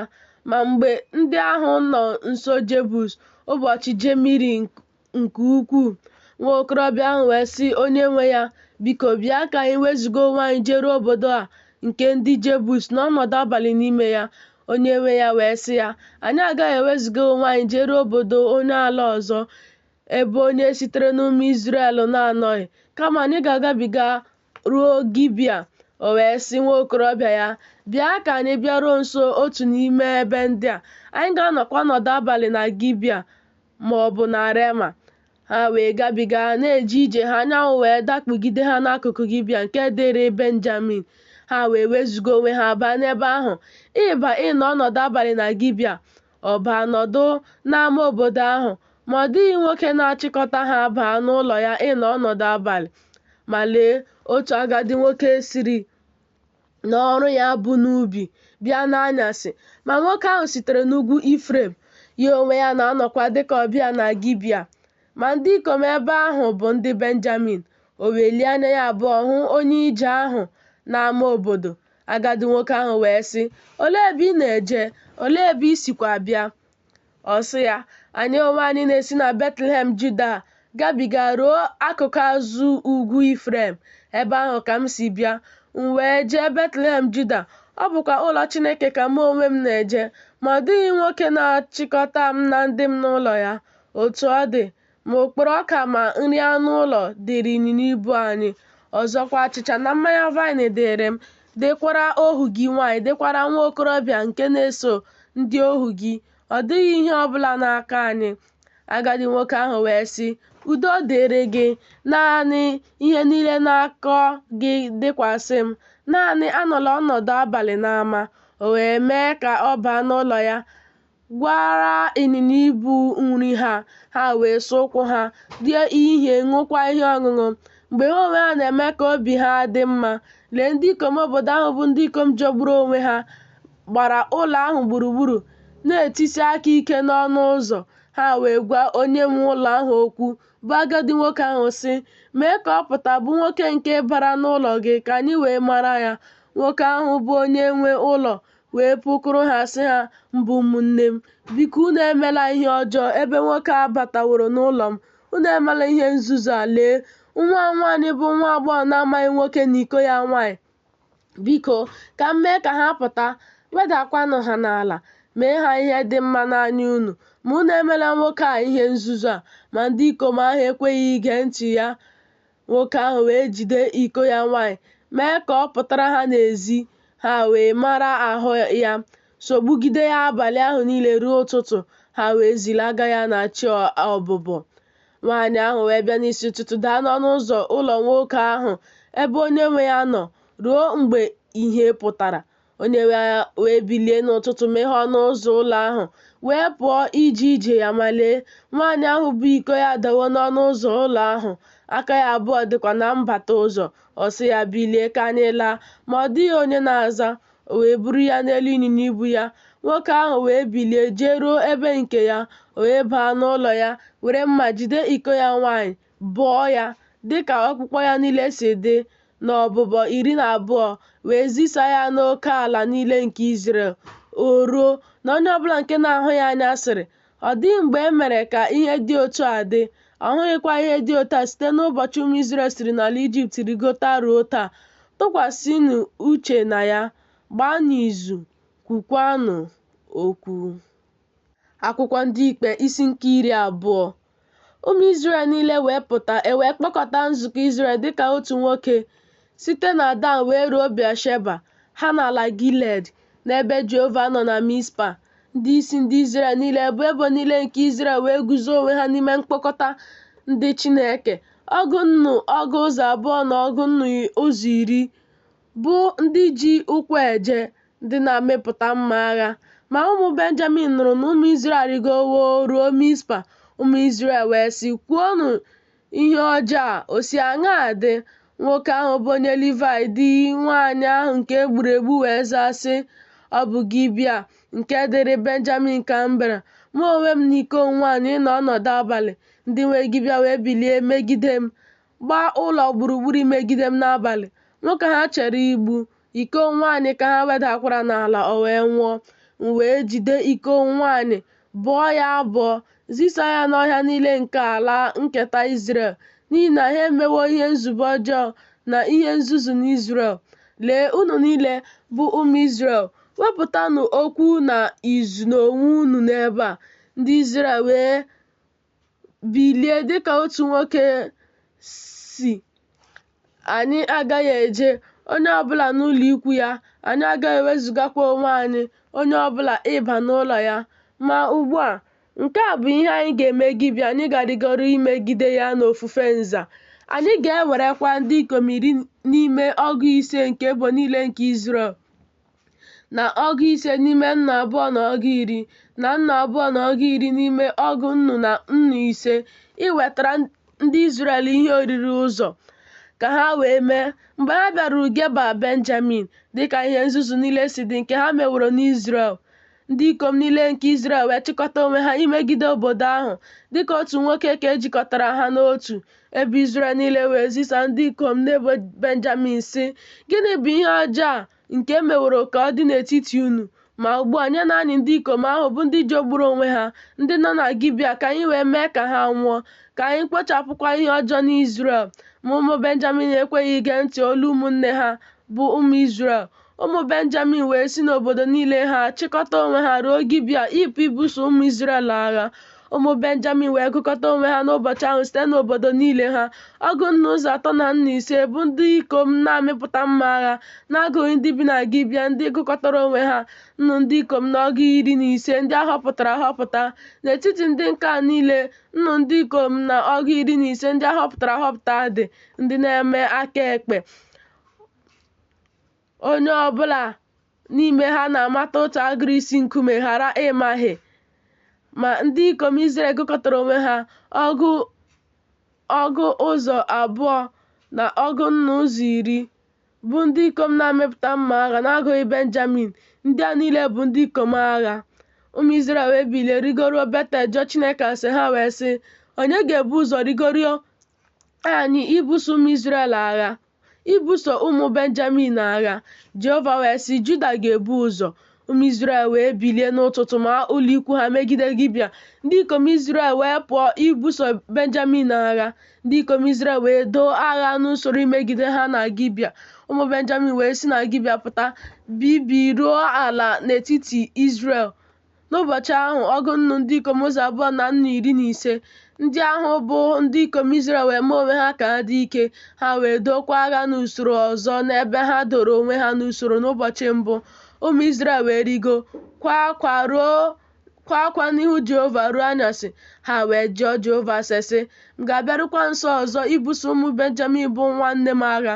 Jehova wee sị, rigonu megide ya. Ụmụ Izrel wee bịara osi megide ụmụ Benjamin n'ụbọchị nke abụọ. Benjamin wee si na Gibea pụta izute ha n'ụbọchị nke abụọ ahụ. Ha wee bibie ọzọ ruo ala n'etiti ụmụ Izrel. Ọgụ nnu ndị ikom ụzọ abụọ na nnu 5 ndị a niile na-amịpụta mma agha. Ụmụ Izrel niile na ndị ahụ niile wee rigo bịaruo Betel, kwa akwa nọdụ n'ebe ahụ n'ihu Jehova buo ọnụ n'ụbọchị ahụ ruo anyasị. Ha wee soro aja nsure ọkụ na aja udo n'ihu Jehova. Ụmụ Izrel wee jụọ Jehova ase n'ihi na n'ebe ahụ ka igbe ọgbụgba ndụ Chineke dị na mgbe ahụ. Finehas nwa Elieza nwa Erọn na-eguzokwa n'ihu ya na mgbe ahụ sị, m ga-apụkwa ọzọ ibuso ụmụ Benjamin. M ga-apụkwazi ibuso ụmụ Benjamin bụ nwanne m agha, maọbụ m ga-aha? Jehova wee sị, rigonu, n'ihi na echi ka m ga-enye ya n'aka gị. Izrel wee doo ndị na-eru mbi megide Gibea gburugburu.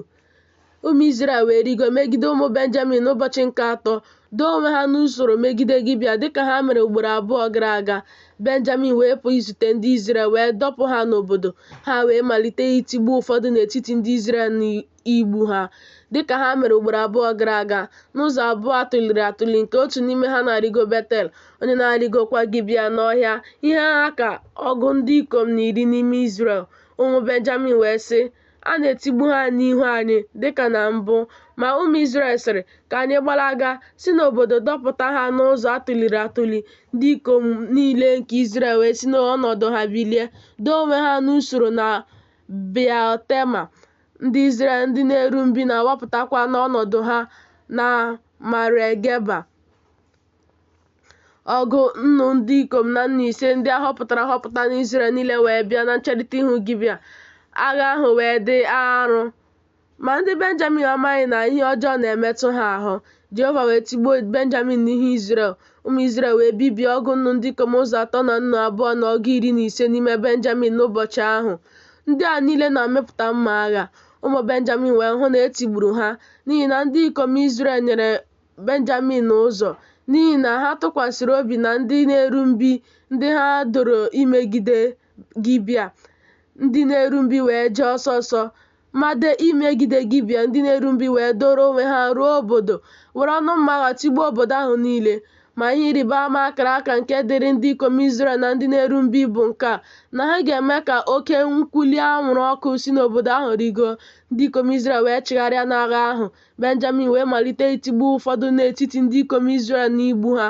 Ihe ha ka ọgụ ndị ikom 10, n'ihi na ha sịrị, n'ezie ndị etigbuworo nọ n'ihu anyị ka ha bụ, dịka n'agha mbụ. Nkwuli anwụrụ ahụ wee malite isi n'obodo ahụ rigo bụrụ ogide anwụrụ ọkụ. Benjamin wee ghaa anya n'azụ ha ma lee, obodo ahụ dum rigoro na anwụrụ ọkụ ruo eluigwe. Ndị ikom Izrel wee chigharịa. Ndị ikom Benjamin wee maa jijiji, n'ihi na ha hụrụ na ihe ọjọọ emetụwo ha ahụ. Ha wee chigharịa n'ihu ndị ikom Izrel ruo ụzọ ọzara. Ma agha ahụ sogidesiri ha ike. Ndị siri n'obodo niile pụta na-ebibi ha n'etiti ha. Ha wee gbaa Benjamin gburugburu, chụọ ha, zọkwasị ha ụkwụ n'ebe izu ike ha, ruo na ncherịta ihu Gibea n'akụkụ ọwụwa anyanwụ. Ọgụ nnu ndị ikom ụzọ 2 na nnu 5 nke Benjamin wee daa. Ndị a niile bụ ndị dimkpa. Ha wee chigharịa gbalaga n'ụzọ ọzara ruo nkume dị elu bụ Rimọn. Ha wee ghọrọ ha bụ nnu ndị ikom 12 na ọgụ 10 n'ụzọ atụliri atụli, wee sogidesie ha ike ruo Gidom, tigbuo n'ime ha nnu ndị ikom 5. Ndị niile ndị si na Benjamin daa N'ụbọchị ahụ dị ọgụ nnu ndị ikom 302 na ọgụ 10 ndị na-amịpụta mma agha. Ndị a niile bụ ndị dimkpa. Ma nnu ndị ikom na ọgụ 10 chigharịrị gbalaga n'ụzọ ọzara ruo nkume dị elu bụ Rimọn, nọdụ na nkume dị elu bụ Rimọn ọnwa 4. Ndị ikom Izrel wee laghachikwuru ụmụ Benjamin were ọnụ mma agha tigbuo ha site n'obodo ndị ikom ruo anụ ụlọ na ihe ọbụla nke a chọtara achọta. Ọzọkwa, obodo niile nke ha chọtara, ha suru ha ọkụ. Ha wee sị, ihe nnweta nke ndị gbapụrụ agbapụ ka ala nke Benjamin bụ, ka a ghara ihichapụ ebo n'Izrel. Ma anyị onwe anyị apụghị inye ha nwunye sitere n'ụmụ anyị ndị inyom, n'ihi na ụmụ Izrel ṅụrụ iyi sị, onye a na-abụ ọnụ ka ọ bụ onye na-enye Benjamin nwunye. Ha wee sị, lee, emume Jehova dị na Shilo kwa afọ, nke dị n'akụkụ ugwu Betel n'akụkụ ọwụwa anyanwụ nke ụzọ atụliri atụli nke na-arịgo site na Betel ruo Shekem, na n'akụkụ ndịda nke Lebona. Ha wee nye ụmụ Benjamin iwu sị, jeenụ chaa anwụ n'ubi vaịn, hụkwanụ ma lee, ọ bụrụ na ụmụ ndị inyom Shilo apụta ite egwu n'ime otite egwu ha, unu ga-esikwa n'ubi vaịn pụta nwudere onwe unu nwoke ọbụla nwunye ya site n'ụmụ ndị inyom Shilo laa n'ala Benjamin. Ọ ga-erukwa mgbe ndị bụ nna ha maọbụ nne ha bịara ịchọ anyị okwu, na anyị ga-asị ha, nye na anyị ha na amara, n'ihi na anyị anwụdeghị nye nwoke ọbụla nwunye nye ya n'agha, ma unu onwe unu enweghị ya nye ha. Ma ọ bụghị otu a, ikpe ga-ama unu ugbu a. Ụmụ Benjamin wee mee otu a kụrụ nwunye dịka ọnụọgụgụ ha si dị site na ndị inyom na-ete egwu ndị ha na-apụnarị ndị Shilo. Ha wee jee lata n'ihe nketa ha, wuo obodo ha, biri n'ime ha. Ụmụ Izrel wee si n'ebe ahụ laa. Na mgbe ahụ nwoke ọbụla lakwuru ebo ya, lakwuru agbụrụ ya. Ha wee si n'ebe ahụ pụọ, nwoke ọbụla ruo ihe nketa ya. Na mgbe ahụ eze adịghị n'Izrel, onye ọbụla na-eme ihe ziri ezi n'anya ya.